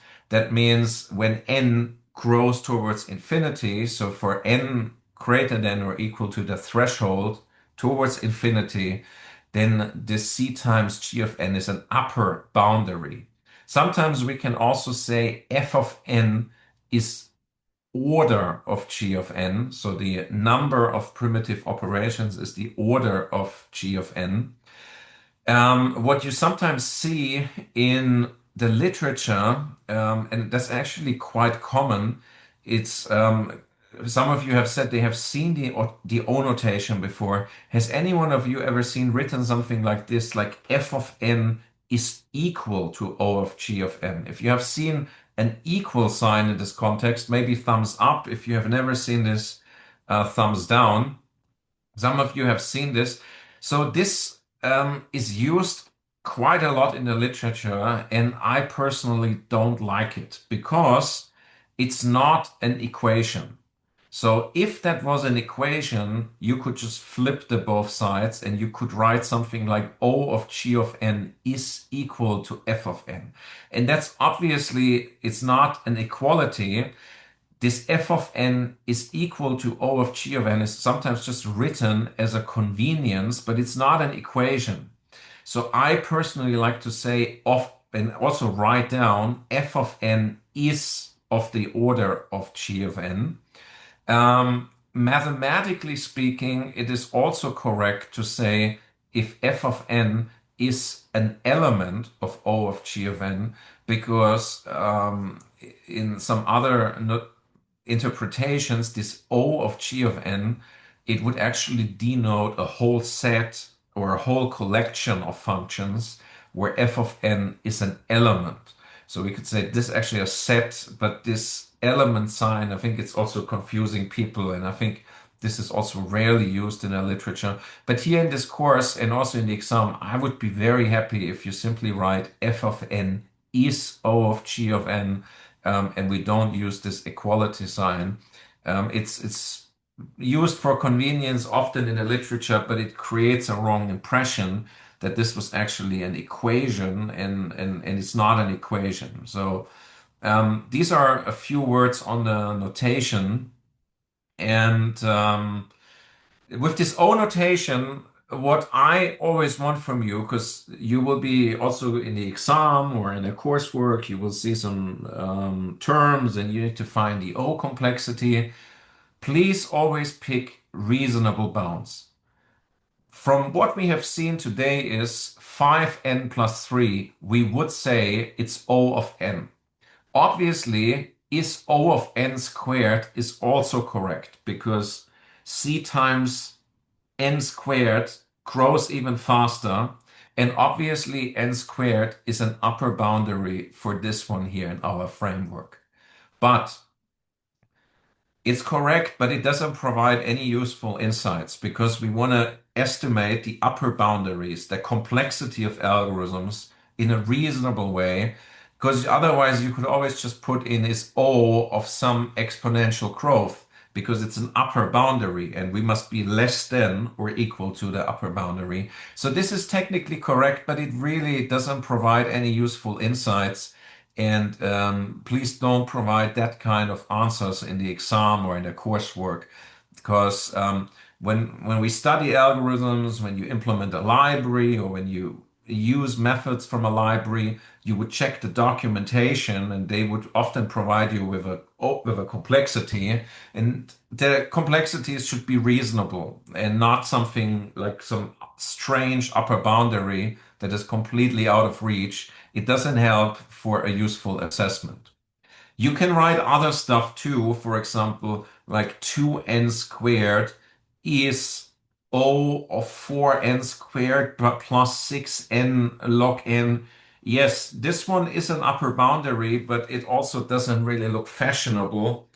And probably it's just confusing. So pick, first of all, correct bounds, but then also reasonable ones and fashionable ones. And this one here is maybe reasonable and correct, but not fashionable. So you would just say here 2n squared is O of n squared. Now, what we have always done is, also in the examples, we have eliminated all the constants and the lower order terms because we said they are not important. And they are not important in our O framework, but when you have real execution time and you really run the algorithm, yes, they come with consequences. And if there's a factor of 1000 in front of your n squared, then it's really 1000 times. So your algorithm could be 1000 times slower just because of that constant. So eventually the constants matter in execution time. And it could sometimes happen that you have an algorithm that has maybe an algorithm that has a better complexity than some other algorithm, but for a small input size, maybe the algorithm with a worse complexity actually runs faster on a small input size, and maybe only for much bigger inputs, your better complexity algorithm actually runs faster. But these are some details to bear in mind. But my general advice is always optimize your algorithms first for complexity, and later on top you can optimize them for running time. Maybe you put them in a profiler or some other tool and you would tweak some statements. But please always optimize for complexity first and then for running time, not the other way around, because in oftentimes good running time is a consequence from good complexity. There's even this term called galactic algorithms. What's a galactic algorithm? This describes a set of algorithms that would have a record-breaking theoretical performance. So a very, very good complexity for a problem, but it's not really practical to run this yet. because it's not practical for real world use because we would need data sets that are so big they cannot be found on our planet yet. And only for these very, very big data sets that algorithm with a better complexity would actually run faster than a competitor. We will see this a few times in this course, possibly, that there are some algorithm problems for which there are lower order complexity algorithms, but they don't run faster in practice because they would only run faster for much, much bigger data sets that we don't actually have. And that's why we still use algorithms that have a somewhat larger complexity, but they run in practice much faster because these lower order algorithms, they may have some big constants, or they may do a lot of caching, and that could only help for very, very big data sets. But these data sets are unrealistic. They are not used or they don't exist. So these are galactic algorithms, but we'll see this just a few times in this course. Mainly we're interested in this course in algorithms for which really a better complexity leads to better running time. But we'll compare some stuff, and sometimes you may see that just leaving out all the constants and lower order terms still has some impact and some consequences. Now we will look at the so-called prefix averages, because I have now an algorithm problem, and for this algorithm problem, so I'll share my iPad again. I want to solve, or I want to calculate the solution of this algorithm problem, and our task will be to find an algorithm to calculate this. And we will start with a very intuitive algorithm and we will assess its complexity and then we try to improve it. So imagine I have a sequence S, and a sequence S stores integers. So stores values, stores say numerical values. And our goal is compute sequence A for which we take the average of the elements S0 up to Sj. I'll show you this now. So we have a sum where index I is 0 and it goes up to j. And I take the elements Si from I0 up to j, and I divide this by j plus 1, and I assign this to aj, where j goes from 0 up to n minus 1. And these are the prefix averages, and we'll look at an example soon. So imagine I have a sequence 1, 5, 2, 4.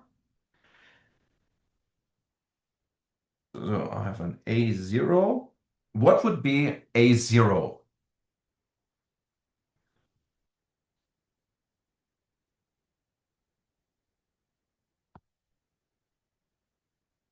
I'll see if you look at our formula here, what would be A0? We want to calculate A based on this definition, so aj, and now this is A0. So fairly simple, it's just 1, because I have 1 divided by 0 plus 1, it's 1. We'll get more complex now. What is A1?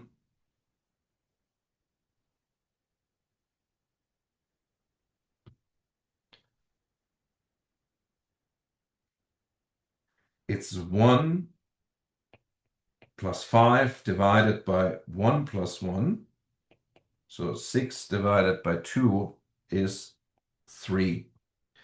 We can also calculate A2, which would be 1 plus 5 plus 2 divided by 1 plus 2.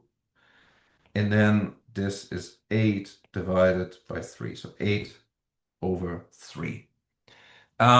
So you got the concept of these prefix averages, and we want to implement this in code now and see how we can calculate the prefix averages. We will start with a very simple algorithm, and then we assess its complexity. I have seen two more questions in the chat, what complexity means.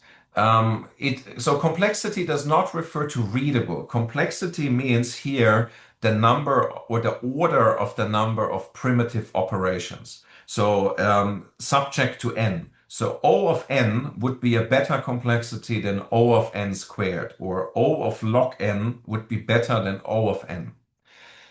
And there was another question about the galactic algorithm, if there's a specific number for this classification scheme. No, the galactic algorithm, it's just a saying, it's not a proper definition. It's just these galactic algorithms would only run faster than their classical competitors for data sets that are so big we don't have them on Earth. It's just a word.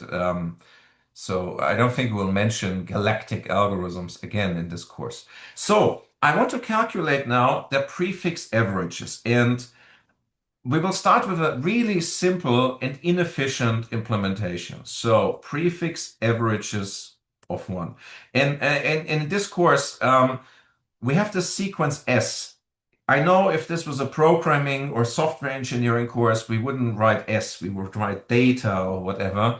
But here we just use short symbols just to keep our pseudocode as short as possible. What I need is the length of S, and I need an output. So I need some list with an output. And it turns out in Python, now the output A, and oops, sorry. I'll go back to that. We will return A at the end. And here I need to create A with the number of values. There are lots of ways I could do this in Python, but here is a shortcut. It creates once A. What it does is it takes a list which has one entry 0, and then it returns me a new list n times this. So A will be finally a list with n zeros. This is just a shortcut in Python syntax. And so I don't need to create an initial A and resize it, because resizing comes with new consequences, as we will see in the next chapter on lists. So this just creates one time a list with n many elements, and n is the length of our sequence as our data set from before. Now I want to calculate the prefix averages. And what I can do is I can have my index j, and it goes from 0 up to n minus 1. We've discussed the range last week, and I can calculate my total. And the total was, I need to go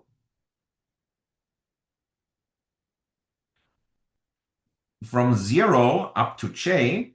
That's why in the range I put j plus 1, because that's the excluded one. And I add the value on top of total. So I'm calculating the total from 0 up to j. That's why j plus 1. And when I'm done with the inner loop, I will assign this to A at j, and say it's the total divided by j plus 1. Do you all agree with that this implementation is correct? Maybe thumbs up, thumbs down. It's not maybe the most efficient one yet, but just confirm if you agree with this implementation, sort of really doing what we had described in the formula. And we can test it. So we can say S is the data set from before 1, 5 to 4, and prefix averages will be on S. Oops. And now it's correct. Sorry. Prefixed averages of 1. So it was 1 and 3, and then 8 divided by 3, and so forth. So we have this implementation. So we can think a little bit about its complexity. Do you already have a guess what the complexity could be? Maybe O of whatever. We'll collect this in the chat, please, without looking it up in the slides. So one person, so I'm writing this down, suggests O of n times j plus 1. Okay. Um, could be a suggestion, but what is j? And actually, we just want all of this to be subject to n. But it's a proposal. So n times something. We can try to analyze this.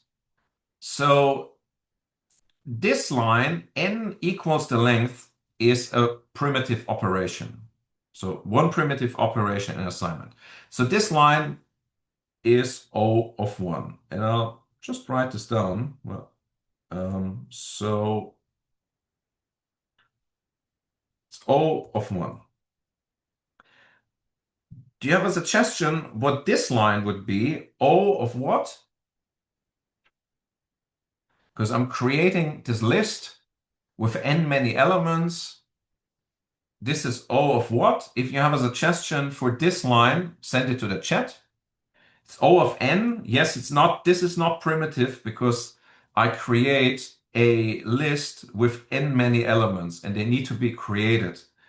If I said I want 5 elements or 10 elements, then it would be O of 1 because it's fixed. But here it's a variable. So this is O of n, this line. Now this loop runs n many times because j is running from 0 up to n minus 1. What is this line? Total is equal 0. What is its O complexity? O of what? Also O of 1, that's correct. The inner loop is sort of a big question that we will look at in a moment. Then within, we have this total is plus equals something.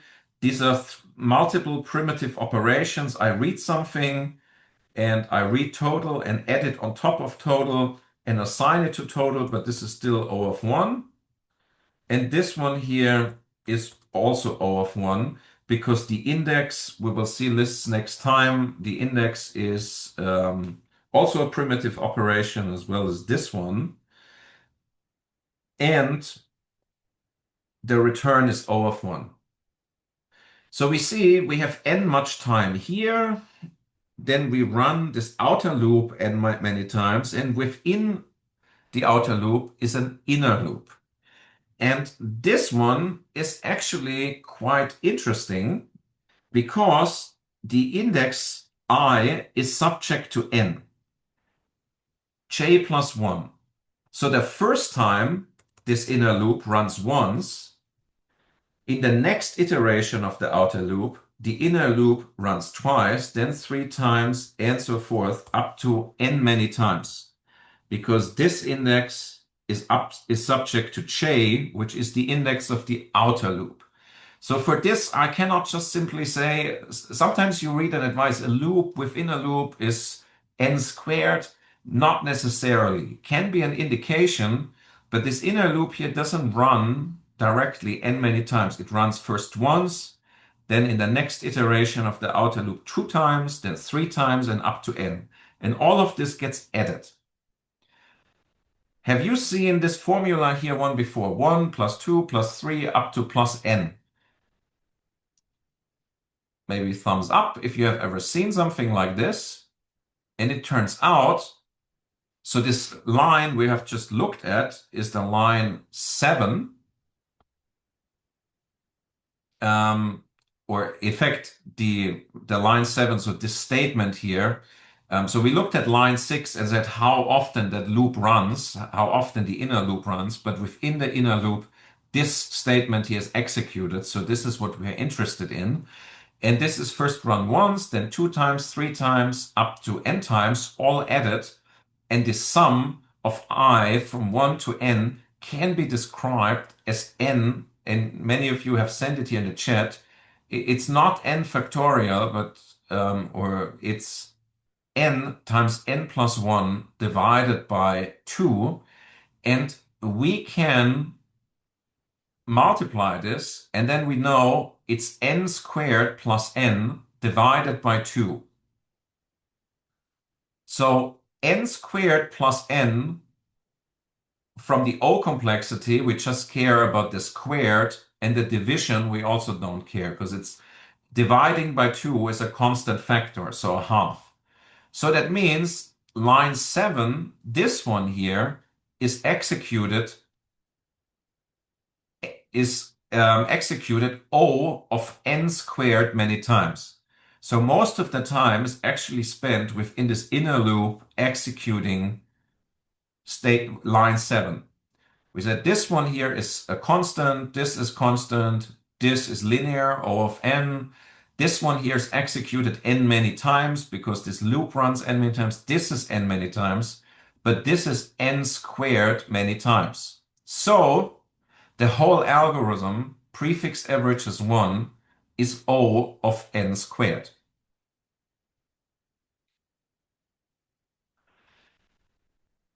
What we have calculated is this one here. Do you think there is a way how we can calculate this more efficiently? Maybe better than n squared. If you think, thumbs up. If you don't think so, thumbs down.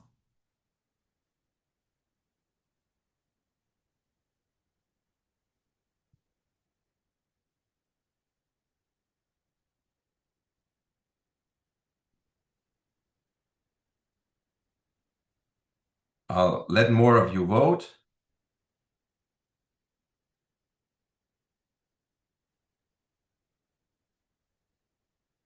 So many think it's not possible. We will investigate this now step by step, and I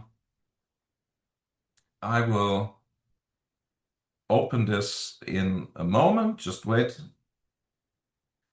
I am switching the screen share.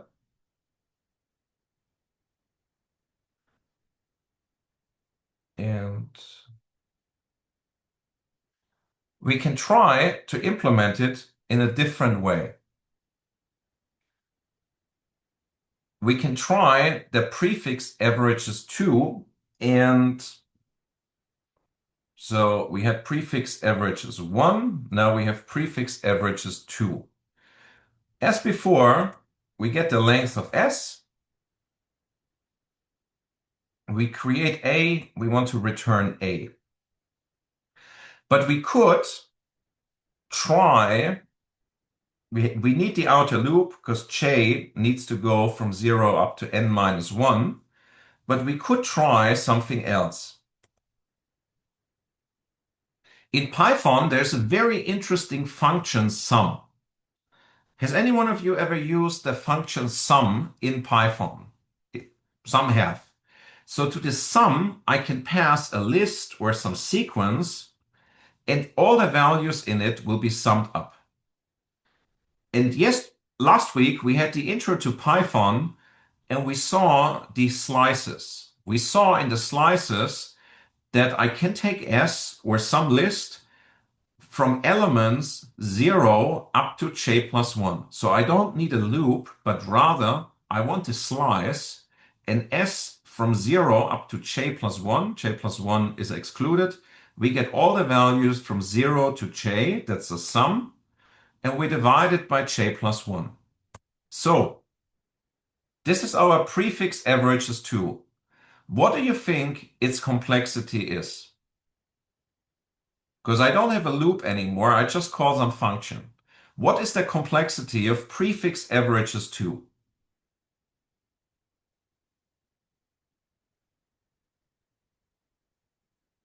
Please send some guesses to the chat. What do you think is now the complexity?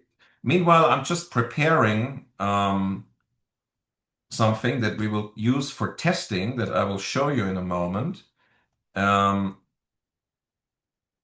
I'm just want to get some random values, so something like this. So perfect. Um, some of you think it's O of n, while other think it's O of n squared. I'll show you this in a moment. What I'm just preparing is um, it's just my data that I'm preparing. It's just random values to calculate. So for 10,000 random values, I want to test this and I want to test its running time. I'll show you a few tricks now how we can calculate the running time, and then we will come back to the question of complexity.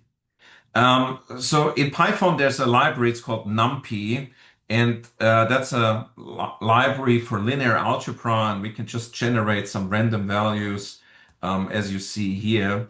And what I have in here is finally just, so that was a NumPy array. I've converted it to a list.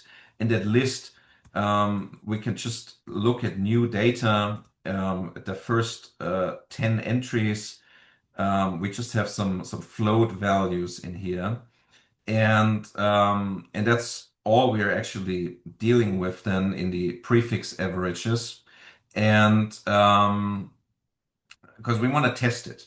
And before we ran this timer to calculate the start and the end time, and it turns out in our IPython as well as in your Jupyter notebooks there is a special helper. It's not available in classic Python code, but in these interactive environments, I can say percentage time and I run something.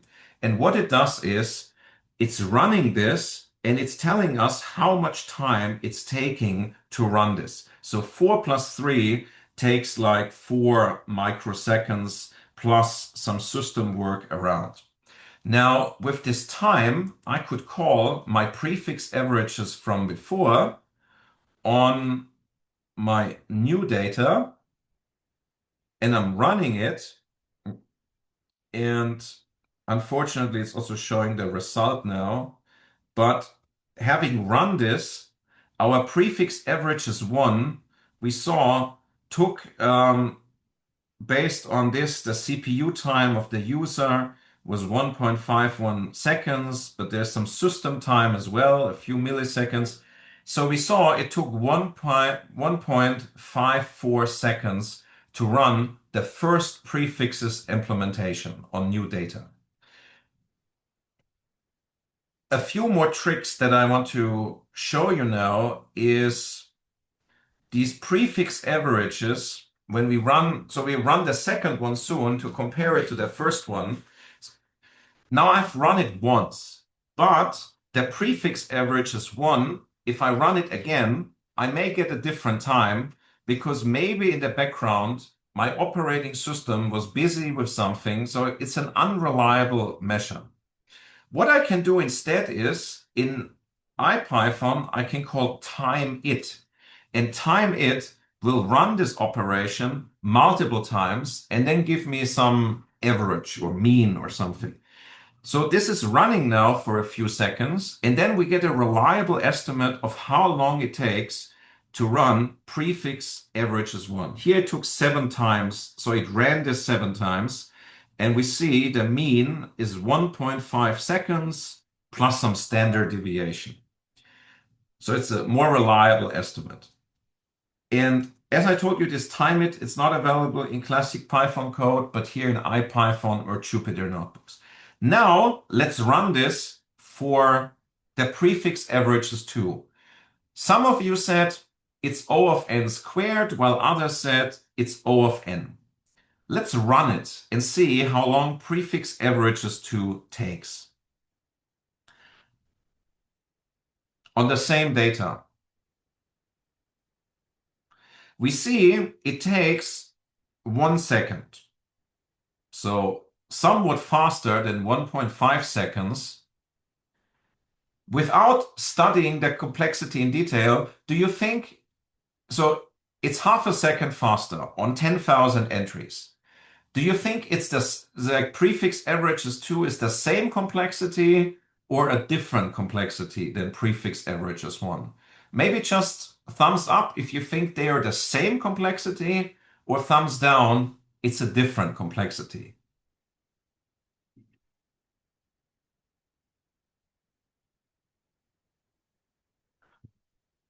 More of you think it's a different complexity. I can tell you it's the same complexity because if prefix averages 2 had a better complexity, it would run much faster, really much, much faster, because this is just some constant difference, this half a second, or caused by some lower order term, because it's 10,000 entries, and this half a second can't be explained by a much better complexity. Why is the prefix averages 2 the same complexity? This sum still needs to internally use a loop. So this sum call is not a primitive operation, but rather it internally uses some looping or whatever to go through the sum. So it's not a primitive operation. Maybe this sum function uses some C or C++ backend, which is a little bit faster than my inner loop that I wrote manually in prefix averages 2, but it's still the same complexity. So this statement here is O of n within a loop that runs n many times. So this statement here is run, or the summing is eventually O of n squared because it takes n much time and I do it n many times. There was a question from a student. The question is, what was the notation for O in some line from before? Are you referring to the prefix averages 1? Maybe just let us know what you're referring to. And good, we can check this. I'll just go back to the slides. The question you have was for this line, right? Maybe just confirm.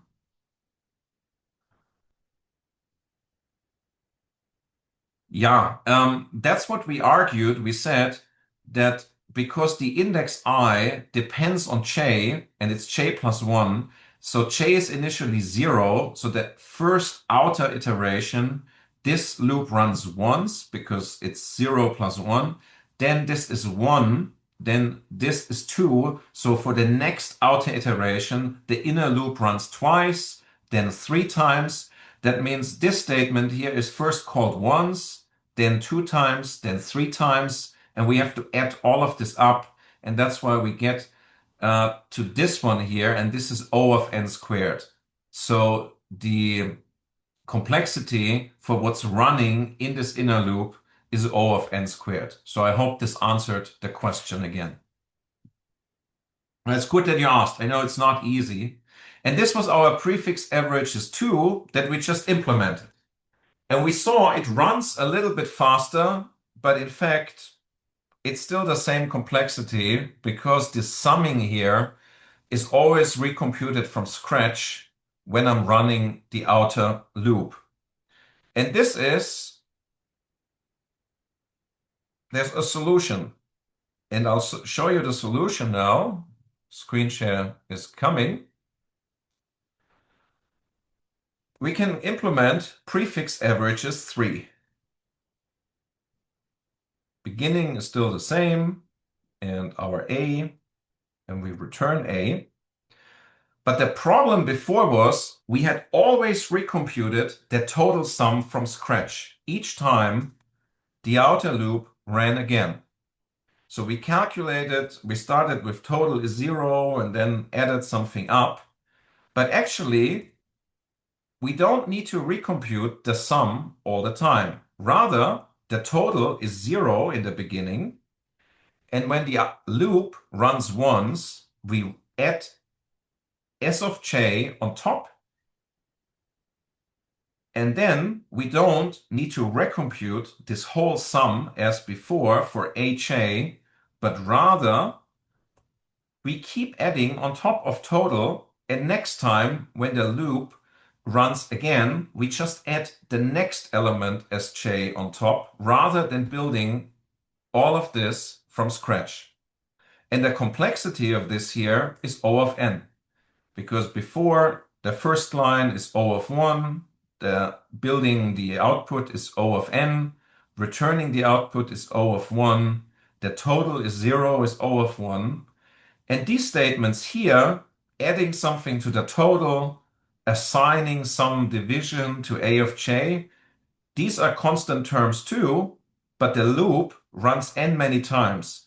So these constant ones, or not constant ones, these primitive operations are run n many times, but there is no squared complexity in here. Let's make a guess. We've seen before when we ran prefix averages 1 on S, this took 1.5 seconds. Prefix averages 2 took 1.05 seconds. What do you think how much time it takes if I run prefix averages 3, which is now O of n, on my data? Let's make some guesses. So one student thinks 0.1 second. The data set has 10,000 entries, 10,000 random values, just the same data set as before. One thinks 0.3 seconds.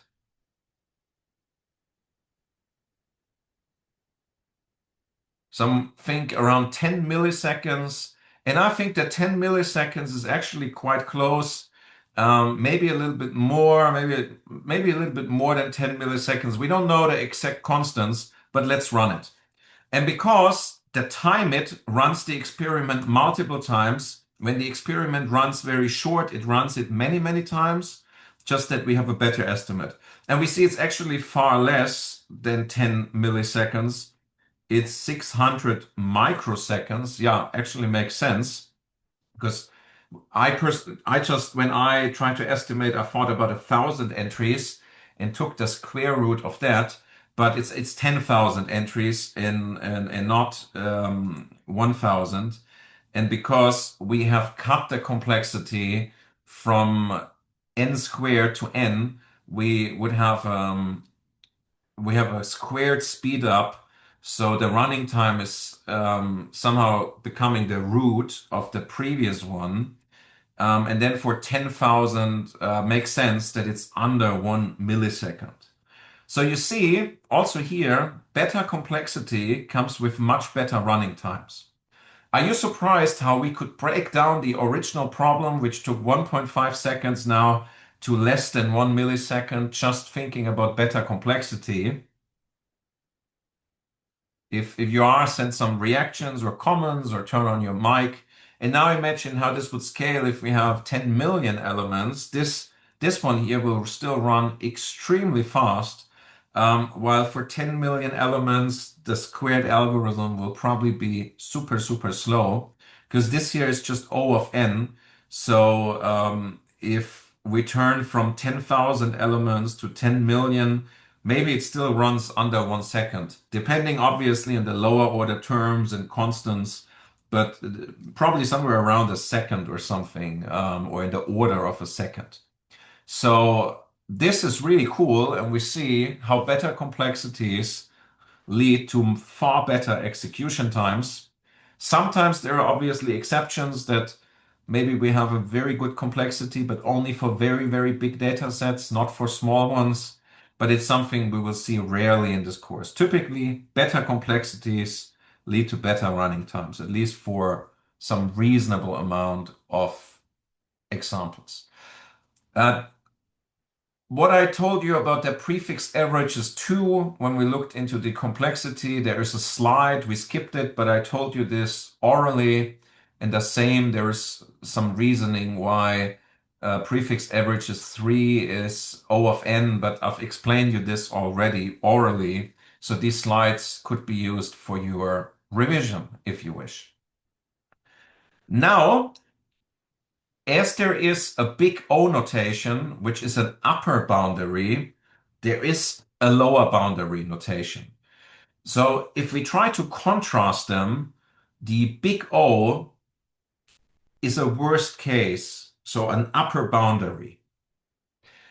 And so we know how much time or which relation or which proportion of the running time given on n the algorithm has at the most.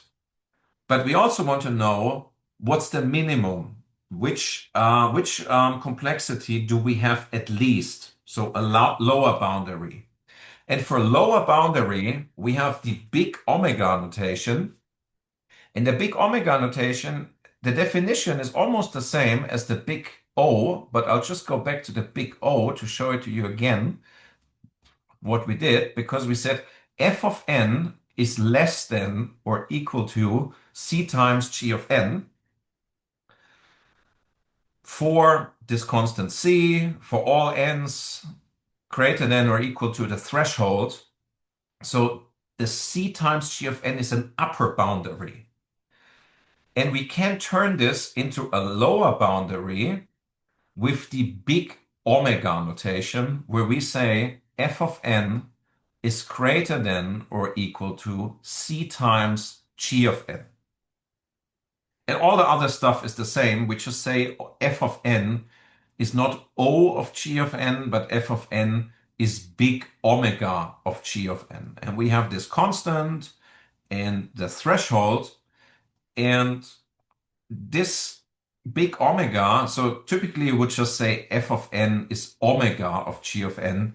It's a lower boundary.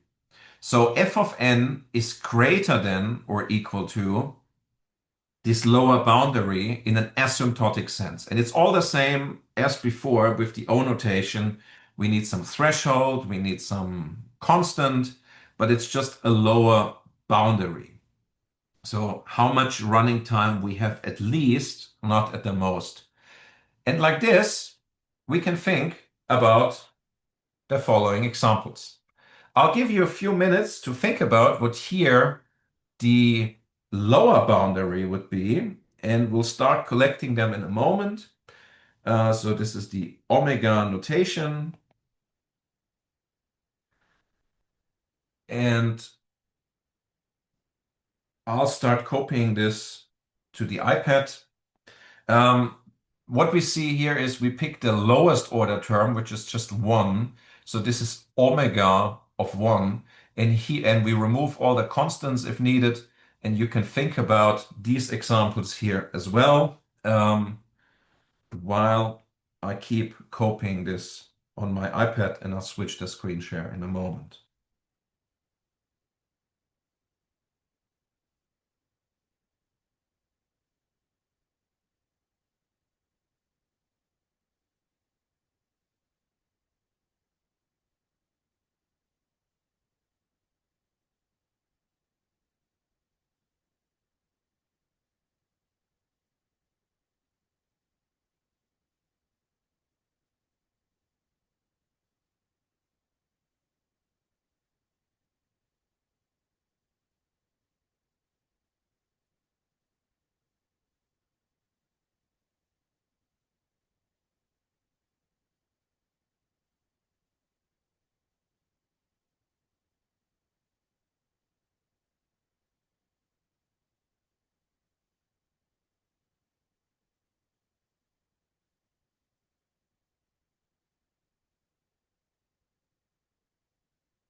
Screen share is getting switched now.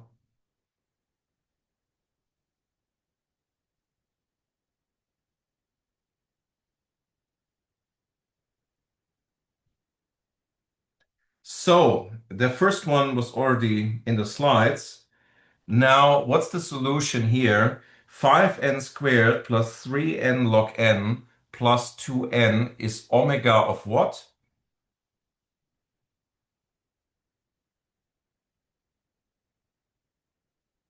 It's omega of n. So we take the lower order term. Obviously, omega of 1 would always be correct. But again, we pick reasonable boundaries and not the absolute minimum possible. Like for O, we also don't pick the maximum one, which would be exponential or worse than exponential. So we pick reasonable bounds. So it's omega of n. One student here always wrote in the chat omega, but it's a beginning. Then number three, 20 n cubed plus 10 log n is which omega? Omega of, we have the answer in the chat, n log n. Then for the next one, we already have the answer in the chat. So it's 3 log n is the smaller term than 2 to the power of n. So it's omega of log n. We only have this term here, 2 to the power of n plus 2. What's its omega? If we also have the solution here, it's omega 2 to the power of n.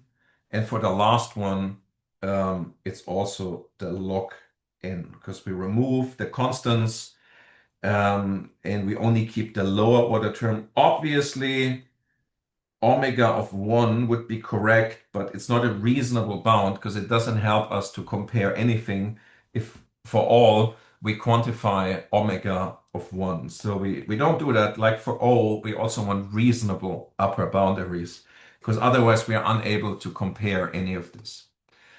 And as I had shown you how you need to find C and N0 for the O notation, you can do exactly the same for the omega notation if you wish.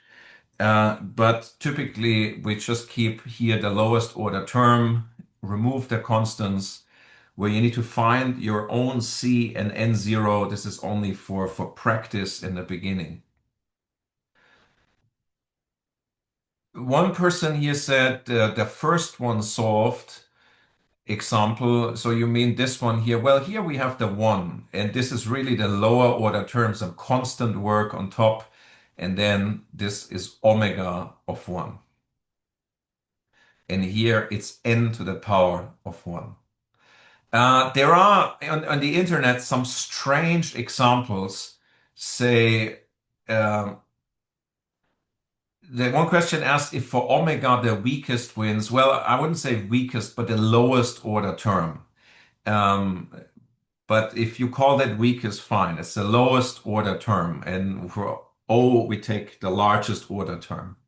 On the internet, you find some strange examples or in books like 3n log n minus 2n actually turns out that it's omega of n log n because we have this n log n and we subtract something.